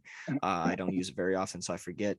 So like I said, the Justin Fields, that would be a storyline. Other, maybe the running back situation, there's a couple things right there. Chase Claypool, that could be a whole situation. That could be a storyline there, along with the other rookies and other, people that they'll be highlighting. They go, like I said, person to person. They'll be going to, highlighting some coaches and shit like that. The HBO guys do their due diligence. They would probably make it entertaining, whether all the way around. Overall, have you seen the stuff with Claypool? Those reports? I don't know if we talked about those. No, we have not yet. That he's just not. He's not. They really said up to that he's par. just not, doing what they are expecting. Like, not much of a apparently, motivator. Doesn't want to learn or something in the locker room. And it's tough. It's tough to hear that. It's not like, whoa, that's a crazy thing to say about Chase Claypool. I only have that feeling because it's not very often that the Pittsburgh Steelers let people go. So if they really want, if that franchise wanted to keep that person for whatever reason, they would have kept Chase Claypool. They saw that there was the writings on the wall of maybe some character issues, some player development that wasn't happening. Letting them go for the pick that they did, they got a steal absolutely out of it. So yeah, that's Someone's tough to got to hear. smack them into size, smack them into shape. Yeah, absolutely. And I don't know who it's gonna be. Someone needs to step up and say something. Like I said, that's a storyline right there between the fields, maybe the committee of running backs that they got going on, tons of other holes that we still have, and just highlighting, other players' backgrounds. And like I said, just as Bears fans, minus you, Mike, we would just love to be able to connect with the players that are on our team and just get a better understanding of where they came from, what music they like to listen to, what their fucking hobbies are besides playing football. It's just getting to know people on a human level and being like, hey, like that's not only is it just like I said, or Jaquan Brisker, he's like not only just our guy on our young guy that's going to be our future. I don't know, he loves going golfing or some shit. Or now I know his favorite food. Like, I don't know, just being That's able why to... people connect with Jamal Williams so well, that's because why, he's exactly. so open with who he is, Like with he had, his yes, anime. I think, and him having him being on the Hard Knocks last year was humongous for him, being able to, I don't know, get it out there that exactly that, like you just said, he's big into anime. He's got it all over on his face, or the face mask he put up. He's got the headband from Naruto running around, and he corrected the Pokemon guy. He's like, it's not Pokemon, it's Pokemon. Maybe that's where you play. Maybe that's where you come from, is that where you play, but that's not me. Just, and it brings like other fans, and maybe like fans of anime see that, and then they're like, oh, this guy's pretty cool, like maybe you can click out of football. Exactly. There's so many windows of opportunity. That's why this Hard Knocks, like I said, even if you're not exactly a football fan, you can still connect to this for the the drama, I suppose, that they're able to conjure up in this. And you're like, I don't watch every single preseason game, so watching this, something you're like, oh shit, like, oh, are they going to come back the way that they're able to highlight the preseason games too? It's a ton. It's so much fun. Hard Knocks is probably one of my favorite series of all time, honestly, low key. So yeah, this is the last season was the first one I watched fully through, and yeah, it was very interesting. Yeah, if I'm going to prioritize it really quick on these four teams, and we can wrap it up with that, that you guys can get also prioritize who would you want to see. I would go Bears, I would still go Jets, I would go Commanders, and I'm leaving the Saints at the absolute bottom. I have no interest in watching a Saints Hard Knocks this year. At least with the Commanders, you would get an update on Brian Robinson Jr. He's got shot last year after I drafted him, so thanks for that. And then young up and coming quarterback, I'm blanking on his name right now, but you get some highlights with that. Terry McLaurin, still a solid player. Like I said, I can't even think of anyone on the Saints besides hurt Michael Thomas and Derek Carr. As I'm Jamal Williams back again. on the Saints. Maybe you have two straight seasons. Get him Jamal on Williams. Hard Knocks again. It would just be, you would need 40 minutes of him in every one of those 55-minute episodes. So I don't know. That would be me. Any final thoughts lingering on Hard Knocks, what they should do, who they should choose? Like I said, maybe you could prioritize it like I just did. Who would you want to see? Jets, Bears. I'd love to see the Commanders because they seem like such a dumpster fire. I'd like to see just how bit shitty it really is. Oh, and yeah, that's all that drama too. Just being, they might have to name their team again. They might not be the Commanders this year. They might lose out on that name. They might have to fall back on them being the football team again, which I would think that would be so funny. That would be so funny. Gator prioritizing the Hard Knocks team. Yeah, I think it's the same as you. I'm gonna go Bears, Jets, Commanders, Saints. Okay, good. I'm glad we're on the same page. Of the Saints are just awful, that we don't want to see them at all. Yeah, I don't care about. And like you said, the only reason would be Jamal Williams again. But I think we've gotten enough of him. Then like I said, I haven't seen it, but you were saying, he was like the main star of the Lions. Take the time. You got HBO. Yeah, you should check it out. Sorry, it's just Max. Yeah, I'll definitely have to go back and watch those. Just the last season. Yeah, exactly. The Detroit one. I'll be honest. The Dallas Cowboys one was an absolute snooze fest. I think I fell asleep through 2 episodes, and I usually watch them at a decent time. They're not interesting. Yeah, the Cardinals one, the midseason one, was just it was kind of fun watching the wheels just fall off of that team. And every time there was just a shred of hope, they just got absolutely smacked up. And you get to see Penta as that Miedo, as George Wow. Kittle, because they highlight the Mexico City game. Sweet. When the San Francisco goes down there and absolutely just butt fucks them for like 35-10. So yeah. That was a fun episode there. And then, like I said, just constantly the writing's on the wall. Cliff Kingsbury's just going to get fired. You just know it. And you're just watching Kyler Murray freaking. He goes, God damn it. He throws his helmet down and just goes, because he's a little guy. And then I'm trying to think. James Conner did what he could. DeAndre Hopkins. Actually, the DeAndre Hopkins thing with his mom, I still remember that. That was a very nice piece. That was one of the very, very good spots in that one. So like I said, they go through it's like I said, for every even a not so great season, there's still some high spots and definitely good production and just like overall like cool things. Like I said, at the end of the day, I would have never known that about DeAndre Hopkins and about his mother, about the whole situation that went down. I think I highlighted it when I talked about the episode when we were either talking that might be on the Degenerates or might be on here. I don't remember. Either way, stuff like that.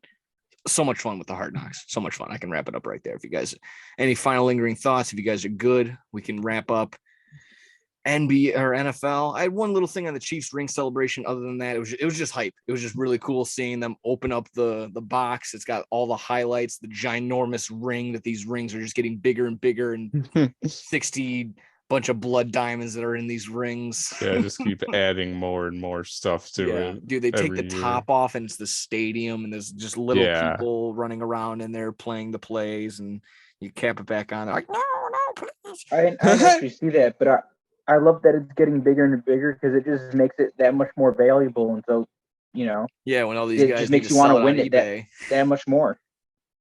Yeah. Well, as a player, obviously. Yeah, that ought to be good. Overall, like I said, I just thought it was really hype and seeing Pat open it up, Pat Mahomes open it up. There you go. Fantasy football ring. It's a nice feeling having a championship throwing up the thing, open up the ring. There you go. Oh, look at that. Don't call me. No ring. Dun, dun, dun. Hey. There you go. I get to make the joke before you guys do. Come on. What was it? Like I said, just the overall thing, just watching Kelsey and Mahomes. That's just the video I saw. Hype as shit. So there you go. That was basically it on the rings celebration. You guys are good on that and flaunting the jewelry. We can talk about AEW's Collision, our experience, our from beginning to end, from actually going to the show. We got to see some cool shit. Obviously, I guess we just talk about it from the top of the hour. I would think that's okay with you guys. CM Punk, immediately cracking it open. I actually didn't save it. I didn't DVR it, so I didn't watch back on like the broadcast. Apparently, it turns out some people are on edge, and you can tell me if you are. They opened it up with the commentators talking with Nigel McGuinness and Kevin Kelly actually introducing the brand new AEW Collision show. And some people were like, oh, they should have just opened with CM Punk and no talking at all. Others were like, hey, it's a good idea to actually intro a brand new show. I'm kind of on that fence. So we'll see. Maybe you guys are too. But yeah, just overall, CM Punk opens with a nice promo, phenomenal promo. In my opinion, I sat a couple ways away from you, Mike, and he called out your Young Bucks in a very subtle way, as he does. And he kind of broke down the walls, the one Bill Phil, this, that, and the other, but in a company of counterfeit bucks. Young Bucks actually respond in their bio with, if this was 2018, we would have put a counterfeit Bucks t-shirt on Pro Wrestling Tees already. So it's good. In my mind, there's not going to be anything other than that until there's like, a for sure, basically a shake and hand agreement that they can be in a working capacity with each other. There won't be any other vicious attacks on each other than that, I would think. Overall, solid promo, gets the boots, gets the train rolling in the sense that he's going to go right back into the main event picture. He didn't lose the title. It got taken away, yada, yada, yada. So come get it, Max. Sets up for the main event. So that's basically the opening the opening segment.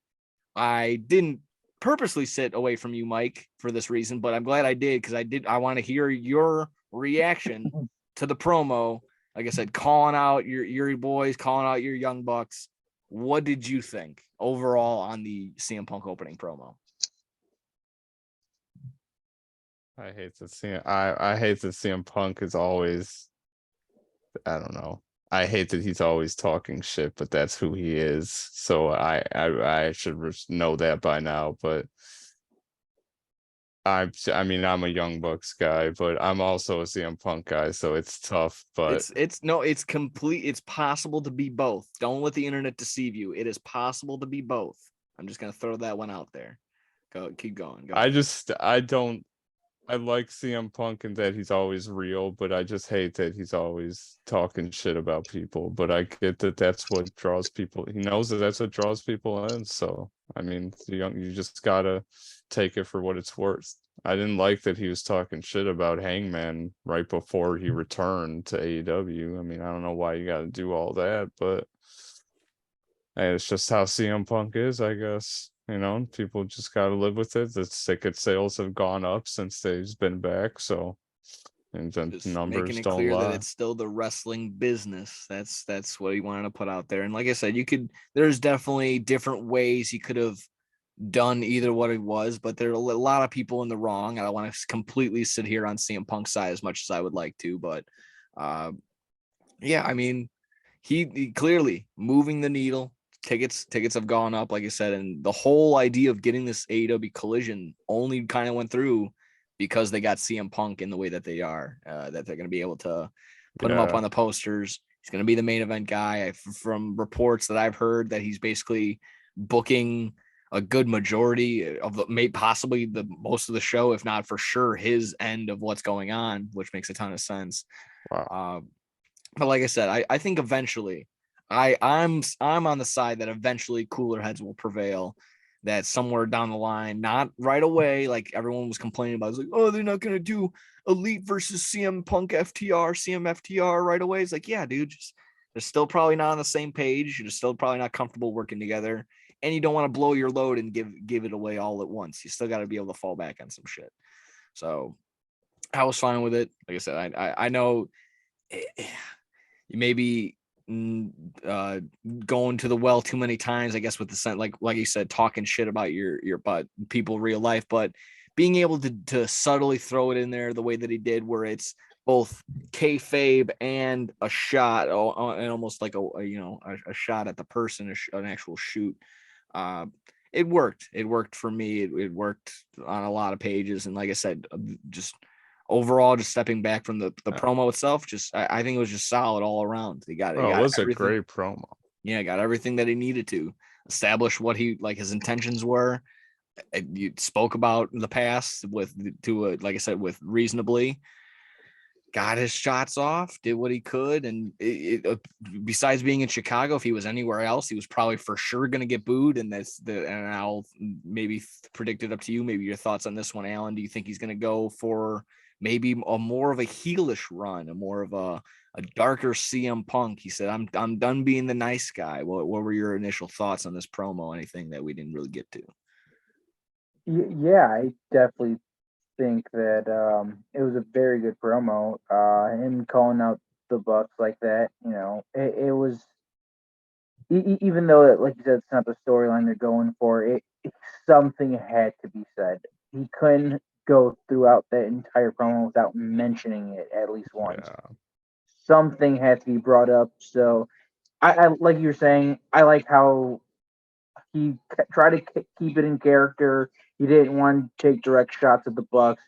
So he brought it up like everyone expected him to, but he did it in a way where he can continue with what he's doing, but people are still somewhat hearing his thoughts on the whole situation. Yeah. That followed with the "fuck the elite" chant, which I'm guessing Mike did not participate in. No. Okay. When he said that counterfeit Bucks line, I really just said, I was like sitting there smirking, like, It was like, okay. I was like, okay. Some people were on the internet were just like, that's dumb. It's a dumb line. Well, at the very least, it was clever. Like, come on. You can't just sit there the entire time and be so like, stop having fun. You're doing it wrong. That type of person. Like I said, Like, that we was still it was, love CM Punk over here, but oh I yeah. can't. I'm always gonna be Young Bucks and Kenny because I mean they're literally the reason why I watch AEW. So No, it makes Yeah, sense. I'll say that no I'm one kind of will stuck ever in take between that two away. because Kenny's my guy and so is CM Punk, so it's kind of hard to pick.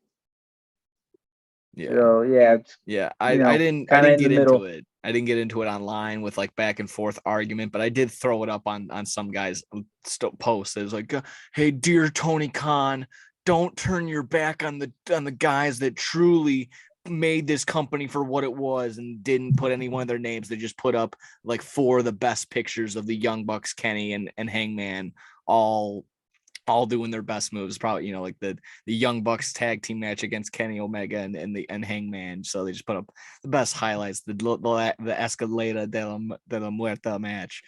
So Yeah, I I just mean, in do my people forget how good the Young Bucks of fucking course are? yes, I say that all the time. Their matches are phenomenal. They're phenomenal. My only reply to that guy was simply chill out. Kind of pathetic that you think your plea to Tony Khan of 4 guys that, you know, as of now, they have no intention of going to WWE. And if they do jump ship like that, I mean, wouldn't that hurt a major part of their fan base? That it's like, hey, they're like completely anti WWE. That's very hypocritical of them to do that. For all if all somehow all 4 of them flip ship. They're not going anywhere. Yeah, I don't think so. I don't think that would be any sort of. There's nothing that says that they are, other than the dirt sheets that think just like, hey, it's a boring Tuesday. The only thing we have to report on is who's banging Sky Blue. I suppose that was a big thing. Oh. Yeah, I guess everyone needed to know that Kyle Fletcher and Sky Blue were dating. I guess again, slow news day apparently. What was I even getting to? Yeah, all the dirt sheets thinking that all the guys, all the elite are just going to jump ship to the WWE. Not only are all 4 of them going to jump ship, make a ton of money, and they're all going to be able to all control all 4 of their own destinies in that. Yeah, blow it out your fucking ass. You're living in an absolute dreamland if you think that's going to happen. That was basically it on the opening promo. What followed after was the TNT title match. Simply put, did not expect that to happen. The label of TNT hot potato title comes back up again, and just the idea of Wardlow being buried, not being buried. But again, I that one in between, like him losing the title to Powerhouse Hobbs, I think that just caught an audible because he literally didn't have his gear for 2 weeks because he got his car stolen or he got his car broken into. People are overlooking that still. Regardless, they're going to only see the blemish of him losing the TNT title 3 times before Orange Cassidy lost the AEW Atlantic Championship once. So we'll see how that goes. He's still yet to even lose it. Any thoughts on Luchasaurus basically, well, actually Christian Cage winning the TNT title? I think it's going to be such a hilarious bit if the storyline is that Luchasaurus never even touches the title of Christian Cage. Take that back. It's Luchasaurus's title. No, it's Christian Cage's championship. It's Luchasaurus got the pin. Christian Cage got the win. That's what happened in that TNT title match. So I again, saw something that like Christian, he like has won a title now on the opening show for Rampage. He won the TNA World Heavyweight Championship and now the TNT Championship on Collision. Hell yeah, dude. I love that. Yeah, I know. You completely forget. I think that was one of the opening matches at Kenny Omega and Christian Cage for we were there for that also. Yes. For the opening show, for the first show of Rampage. Yes. That was a fantastic show. Let's see. Buddy Matthews, excuse me, just like the Buddy announcer. Murphy. Yeah, just like she messed it up in real time. Buddy Matthews versus Andrade. Phenomenal match from beginning to end. Whether they were working the work in the shoulder, the fake working of the knee, Ended up working out great in the one spot that I believe Buddy Matthews actually botched, but able to bank it and fake it on the knee for a save. And then that ends it. They were able to end it in the figure 8, not just the figure 4 leg lock, the figure 8. Figure 8, baby. Yeah. Overall, like I said, a power pack match. I was getting, mid 2020 SmackDown vibes with Buddy Matthews and Andrade just having a fucking 12, 13-minute banger on TV. Absolutely loved it. Like I said, I'm sure I'm missing spots. He was able to get his Judas effect back, I suppose, after being told not to do it on Dynamite, but that's neither here nor there. Nice seeing Andrade back. Overall great match. What were your guys' thoughts on Buddy Matthews and Andrade? Go ahead. Shooting to you, Aaron. Yeah, I definitely, it was a good match for sure. I always like Buddy Matthews and Andrade both separately. I think they're good wrestlers. So yeah, they put on a great match. Absolutely killed it. Yeah. Did you get anything that was good on that? Yeah. Did you have anything on that one? Loved it. There we go. Followed that one up with just Miro being in action. Came out with Tony Nese cutting a promo, calling everybody fat, which fucking hilarious. Miro comes out, saves the day, saves the nerds. It went out a little longer than I thought it would, but seeing as how it was Tony Nese, he gets a little bit more respect, so you don't want to squash him right away. But he was undefeated. Yeah, I guess he was. He had a pretty solid record, a singles record of like 29 and 9 or something like that between doing elevation and rampage matches. Like I said, probably a little bit off on that number, but pretty solid record. They were pushing him a little bit, but I know not enough to, it is Tony Nese at the very least. So like I said, he gets a quicker ending. They put him in the clutch, the camel clutch, essentially the game over. And Miro wins by submission. I thought they were to cut him, maybe had a shorter match and cut an in-ring promo, but I guess Renee Paquette wasn't there in person. I guess something like that, or they could add Tony Schiavone. Either way, I guess just Miro is on his way on his path of destruction. What it entails, not entirely sure. What his next big move is. Any quick predictions on what you think Miro's up to? What do you think he's going to be pushed as? What do you think he's going to do? Yeah, I don't know, maybe the TNT championship again, or the intercontinental. I forget all Atlantic. Yeah, just go after one of the titles or something. I feel like maybe not just not like fight somebody or something. Just fight. Some rivalry or some shit like that, like he had with Kip Sabian or something. Like it's just go for some sort of title. Kip Sabian, get him away from me. Any thoughts on Miro coming back, Alan? I think they're probably just as confused as they were before. I don't think they know what they're doing with Miro. Okay, fair enough. I think they just need to give him some TV time, so that's what they did. Yeah, that's fair. Like I said, he's coming back from a long hiatus. I was sitting there with everybody, with Bill. At the very least, we're kind of reminiscing. Like, what was the last match? I think Forbidden Door of last year, if I'm not mistaken, was his last televised match. I could be wrong. I feel like he's been gone. He's been on the shelf for a while. But yeah, I mean, and maybe it's on his end too. He just can't agree with any of the storylines. And that was one of the things. That was one of the ordeals. Nothing in creative was good enough for him. And that was a report. So yeah, it's them not being on the same page. Still the case. Like, you kind of you have to just go with something. You can't just deny everything. Yeah, at the very least, you're getting paid. You got to go out there. You got to do something. So yeah, I agree with you. It's a very sticky situation of what do you do now with Miro? Are we gonna get more of the same, or are we gonna actually get a good push and like a memorable, maybe a good title run, something like that? I'm not entirely sure. Let's see. Next one up, Ruby Soho, Tony Storm of the I don't even know what they're going up against the Outcast. Thank you very much. That's why we got you here, buddy guy. Always saving me on names I don't remember. Willow Nightingale and hometown hero fan favorite Sky Blue coming in, and she's getting a big push. I think this is pretty cool. Everyone obviously getting a big pop reacting to Sky Blue's, like I said, not only the relationship, but basically the picture of her ass when they're like, oh, look at the AEW crowd. She got a good, I guess, a good advertisement for her Patreon. So I guess, I don't know. There you go. Check that out. Whatever you want to do, whatever you got, if you got some extra cash lying around. We don't judge here. Either way, I mean, I was honestly chalking it up along with the Luchasaurus match. Kind of was like, oh, that's going to be chalk. It'll just be another win for for Wardlow. I kind of was chalking the same thing up for the Outcasts. Just another win for them. Another big win for them. Just continuing their reign of dominance as the top heels on the women's side of things. Oh, no, very much wrong. She gets the hometown pop, and she gets I think she got the pin. She got the win. Sky Blue getting the win over the Outcasts and Willow Nightingale as well. Overall, match was was okay. It was decent for what it's worth. I feel like Sky Blue has actually done.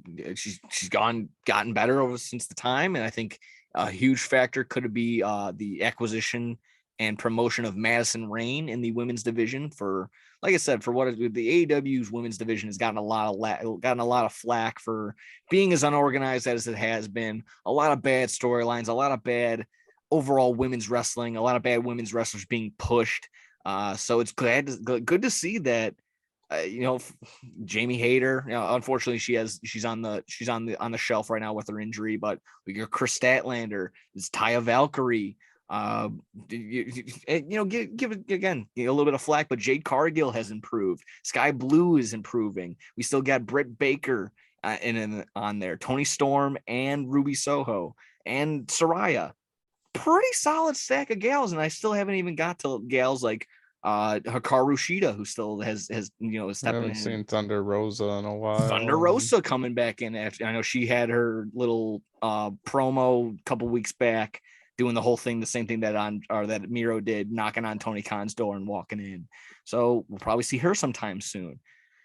This women's division is packing, it's coming up. It's getting a little bit of a rise. So glad to see for what it's worth. Glad to see that they're improving. And like I said, maybe not the storylines aren't there, but at the end of the day, the work is there. The matches are getting better. People aren't getting hurt. That was a big deal. That was a big eyesore on a lot of these women's matches that, Anna Jay was getting messed up during the fucking death matches that these women's were having.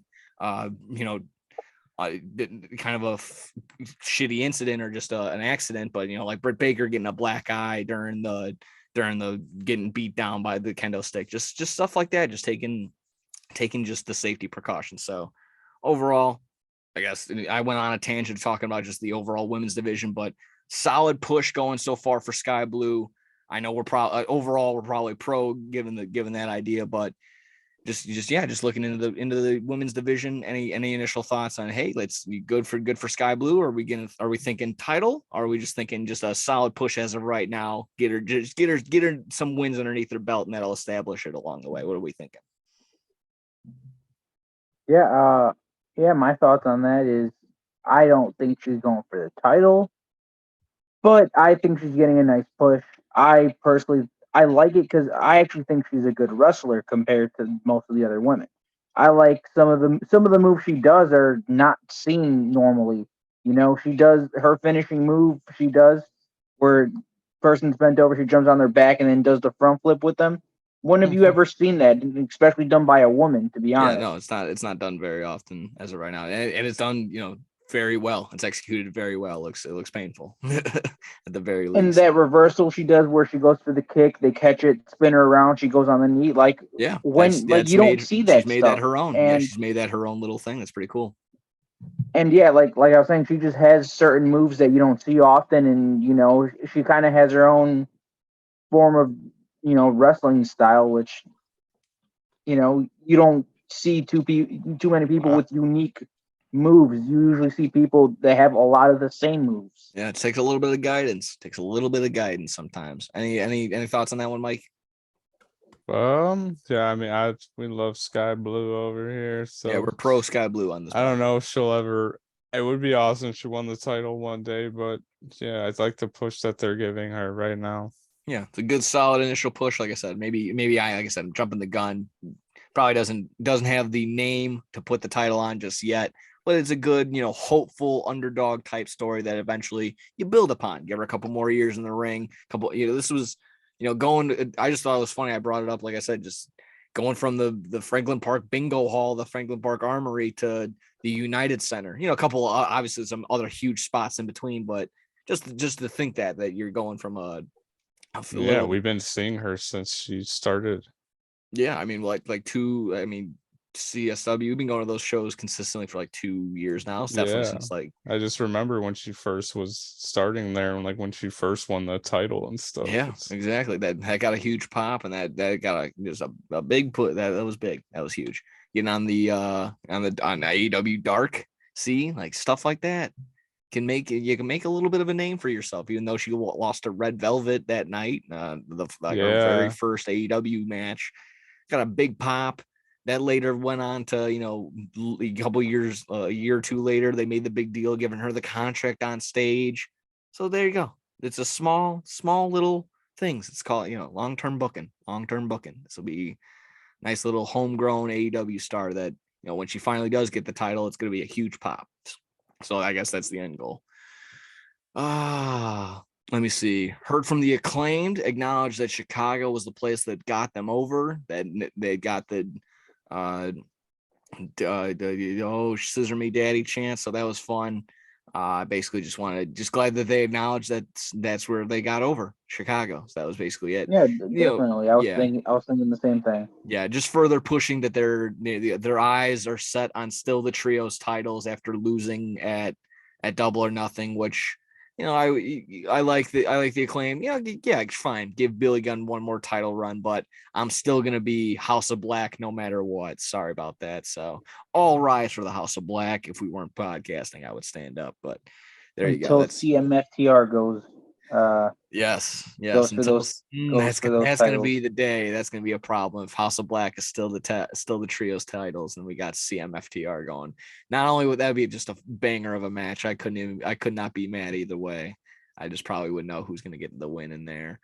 And similar to who got the win in the main event, Samoa Joe and teaming up with Jay White and Juice Robinson, the Bullet Club Gold, took on CMFTR, CM Punk and FTR in the main event. Solid matchup. Forget, I feel like I've been saying that the entire show. Honestly, I mean, this was wrestling wise, promo wise, production wise. I mean, everything hit that it needed to. We got the ups, the downs, the surprises. We even got what we wanted, what we initially thought was going to happen. Just CM Punk being back brought a lot of smiles to faces because Zoom tight. But just overall, the amazing show. Like I said, I would give it an A+ from beginning to end. But the main event being what it was, we got to see a lot. We got to see CM Punk, some Bret harping on him again, maybe not in the best of shape. Not everyone, whatever. That's fine. He's got a little bit of a tummy. Cool. But he's still moving around, still able to hit his spots, not looking like a robot in there. I also just thought that, it was chilling. It was awesome seeing Samoa Joe and CM Punk face to face going up against each other once more. Haven't seen that obviously since 2004. Bonkers. And just about that. Sorry, can I interrupt you for 1 second? Absolutely. About that specific spot, like when they first got into the ring, when Samoa Joe tagged himself in and got into the ring. My coworker was showing me because he knew I was at the show. So he ran across this clip when they start going at it and start giving each other chops. He was like impressed of like how loud it was and just like even in the arena itself, like you can hear that, like you can hear those chops clearly. Yeah. Samoa Joe was not holding back at all. He said something about like that ain't how Hangman does it or something like that. I forgot exactly what he said. He threw a little bit of shade with the Hangman. Again, whether it was, kayfabing it up or just him actually being mad at CM Punk. Who knows? Who knows? Like I said, they're blurring the lines, and that's always fun too. Again, just solid match. I like if you saw on CM Punk's story on his Instagram story when Jay White was putting them basically like the choke slam move on him. He's like me elbowing Jay White mid-air. so it was fun to just put that fake perspective on the picture and fuck around with it. Overall, just amazing main event, solid, established a good ways to go. I think that could set up for, again, FTR going up against Bullet Club Gold for the tag titles. That's kind of what they were already alluding to these past couple weeks. I think that would just be so much fun. And if they want to do CM Punk versus Joe, that's in the bag. You can do CM Punk versus anybody. You can do CM Punk versus a paper bag, and probably it'll still get some pretty solid pay-per-view buys. Either way, whatever, the possibilities are endless with what they're going to do with CM Punk. I'll end it really quick and give Mike's thoughts on the main event before we talk about what was their poster. Go ahead. What was any thoughts on the main event? Anything from beginning to end? Anything that I didn't cover between me and Alan? I'm not sure what I missed, but I enjoy. If you review whatever you want. Okay. I thought it was cool. I just thought, there's a point where I was just like, CM Punk is wrestling Jay White right now. Like, this is fucking awesome. Like, it was so cool that they're able to do stuff like that in AEW, and they're just continuing storylines with FTR and the what is it called? Bullet Club Gold. Yeah, I still feel like it's very underappreciated that Jay White is very much upon us. He hasn't been given necessarily the opportunity to have a crazy great match. There was the one with him and Ricky Starks was awesome, and like I said, that was nice for them to cheat and Jay White get the win, and Ricky Starks has that out. But like I said, Jay White is just a phenomenal performer. Such a class act. It's awesome. Yeah, he was the star on JPW for a while. It's awesome that he's here now, and yeah, the whole main event was super cool. And a Collision all in general was cool. So it was a good start to that. I think a good way to end it. Absolutely. Send the people home happy on that one. You give CM Punk the win, FTR as well. I can't remember. I think, what did he pin Juice Robinson or Jay White? Most likely. Yeah, one of the two. Yeah. There was a second where I thought they were gonna CM Punk and then we're gonna lose. So no, get some false finishes in there for sure. Yeah, I'm like I said, these are three of probably my favorite guys. I think FTR is probably my current favorite tag team, and then CM Punk most likely being my favorite singles competitor between him and MJF. I would say they're 1A, 1B right now, depending on what's going on. I guess the only thing to get to besides overall thoughts and feelings on the show, like I said, we gave it in the beginning, thumbs up and thumbs down. We were all in consensus of good show, great show. So that was nice to see.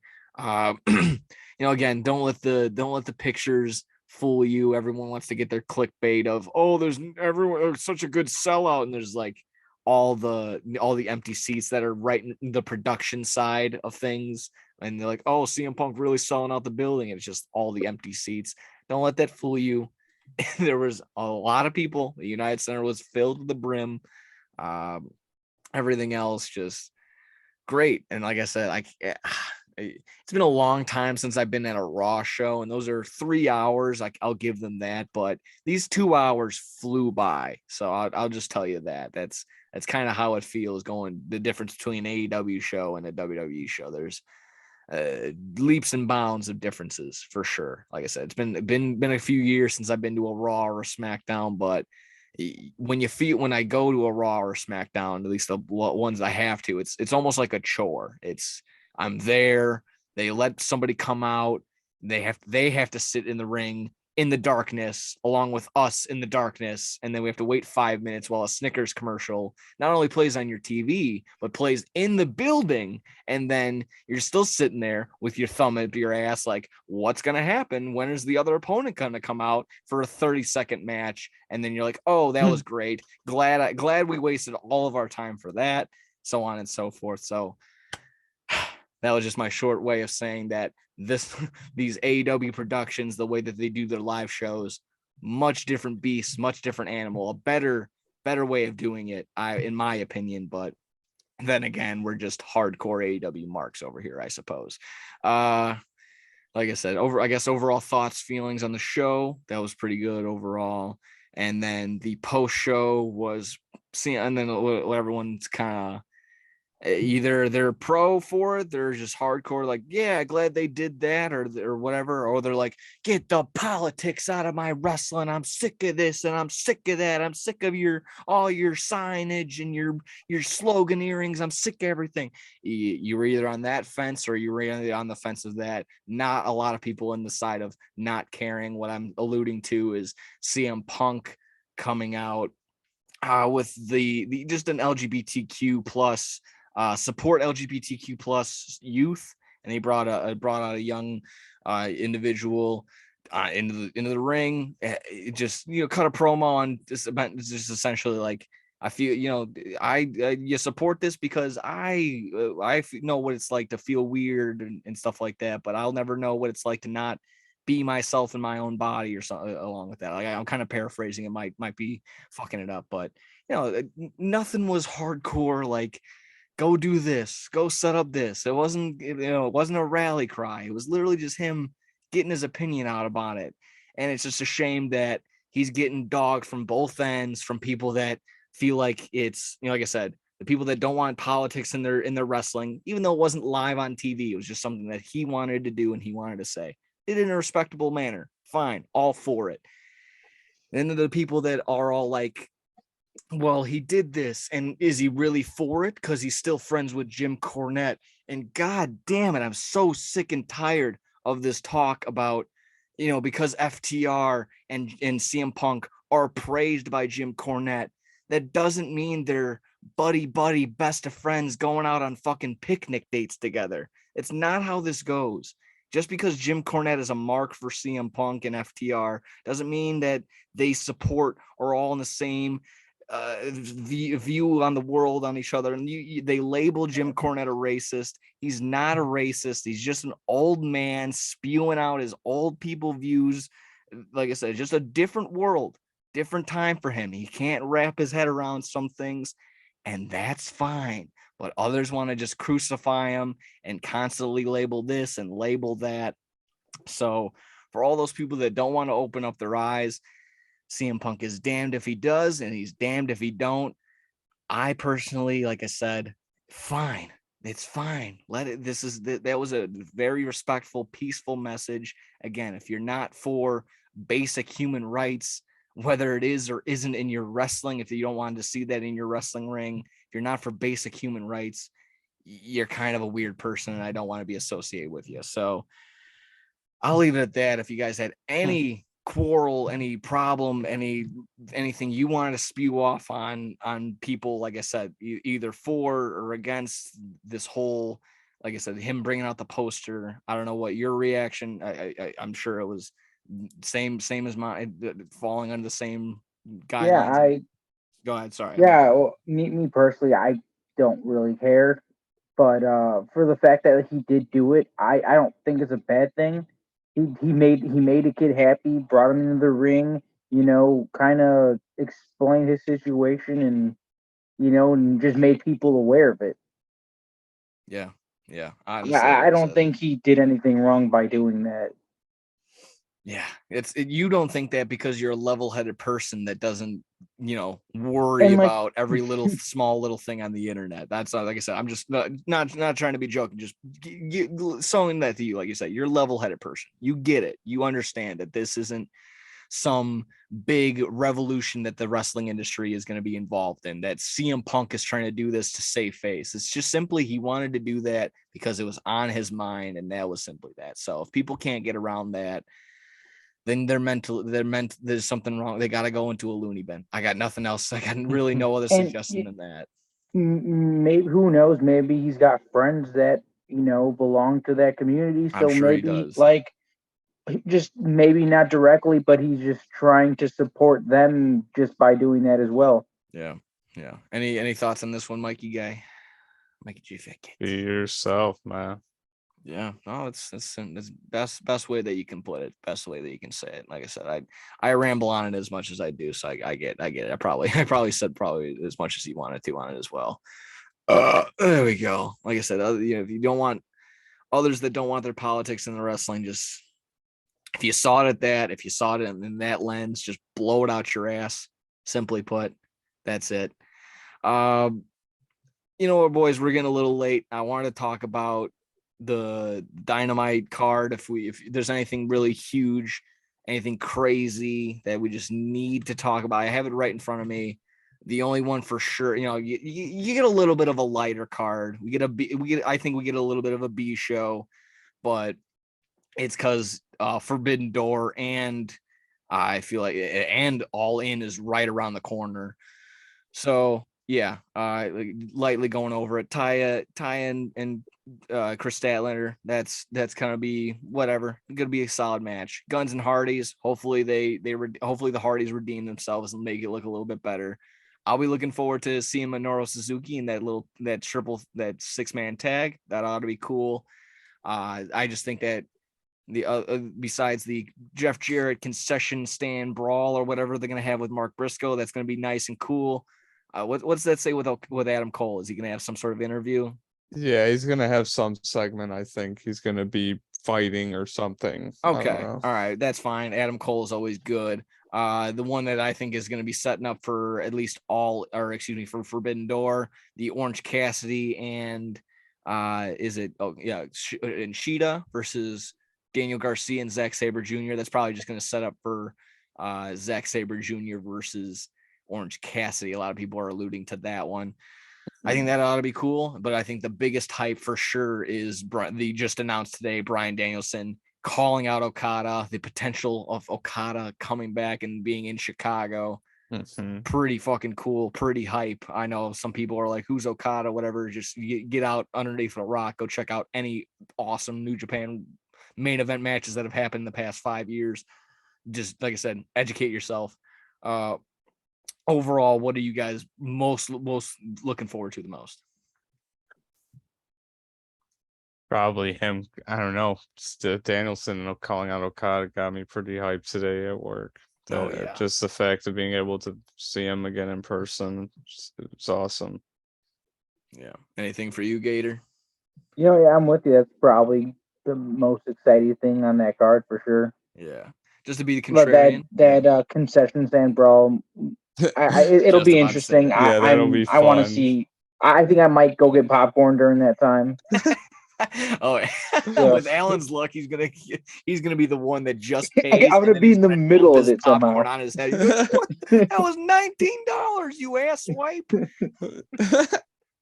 So yeah, again, with your luck, they'll just take all of your shit that you just bought and spray it on each other, and you'll probably end up getting covered in it as well. But definitely go do that. Try and go get some popcorn and go check some merch out. During I would think it's probably going to be the main event, if not maybe I don't think they're going to open with that. You know what? That's probably good. I think that sends them home happy. That's, like I said, that's pretty good stopping point if you guys are good on that. You don't anything else to get to today? I think that about wraps her up. I think that's about everything. All righty, awesome. We usually, like I said, that sends her home happy. I'll call it that. Just going over the review. Like I said, we'll be there at the Wintrust in Chicago tomorrow. Yeah, maybe in a couple hours it'll be today, but tomorrow at the Wintrust for Dynamite. Gone in a flash of light. Yes, bro. Very much excited. And with that, we can thank you. Closing her up, wrapping her up. Check, please, on episode number 23. This was our Jordan episode. Just Bulls talk, no Jordan involved. There you go, Gator getting involved over there. Come on. We usually say thank you to Troy for everything. Say thank you. Alan didn't take a single note. Did you take any notes this episode? I don't think so. Got I them all in my highly doubt- folder right There here. you go. That a boy. That counts. He Kind of. was taking a. Oh, silly me. He was taking notes the whole Got time. math homework in here too, but my notes are right on top. There you go. That a boy. Just don't turn that one in without getting it pre-read. There you go. Thank you everyone for watching, subscribing, liking, doing all that, sharing us around. Be sure to check us out Friday live, No Substitute for Sports, live on twitch.tv/sportstownshy. Follow us everywhere except for in person. I will hit you with a bat. And Yeah. that's about it. Check us out next week and subscribe and do everything else that I just said. Please, thank you. We'll see yous. Take Cool. care of Yeah, yourselves. thanks for having me on. Hell yeah. Thank you for joining us, course. boys. Hell yeah. We'll see yous. Spike your Ooh. hair.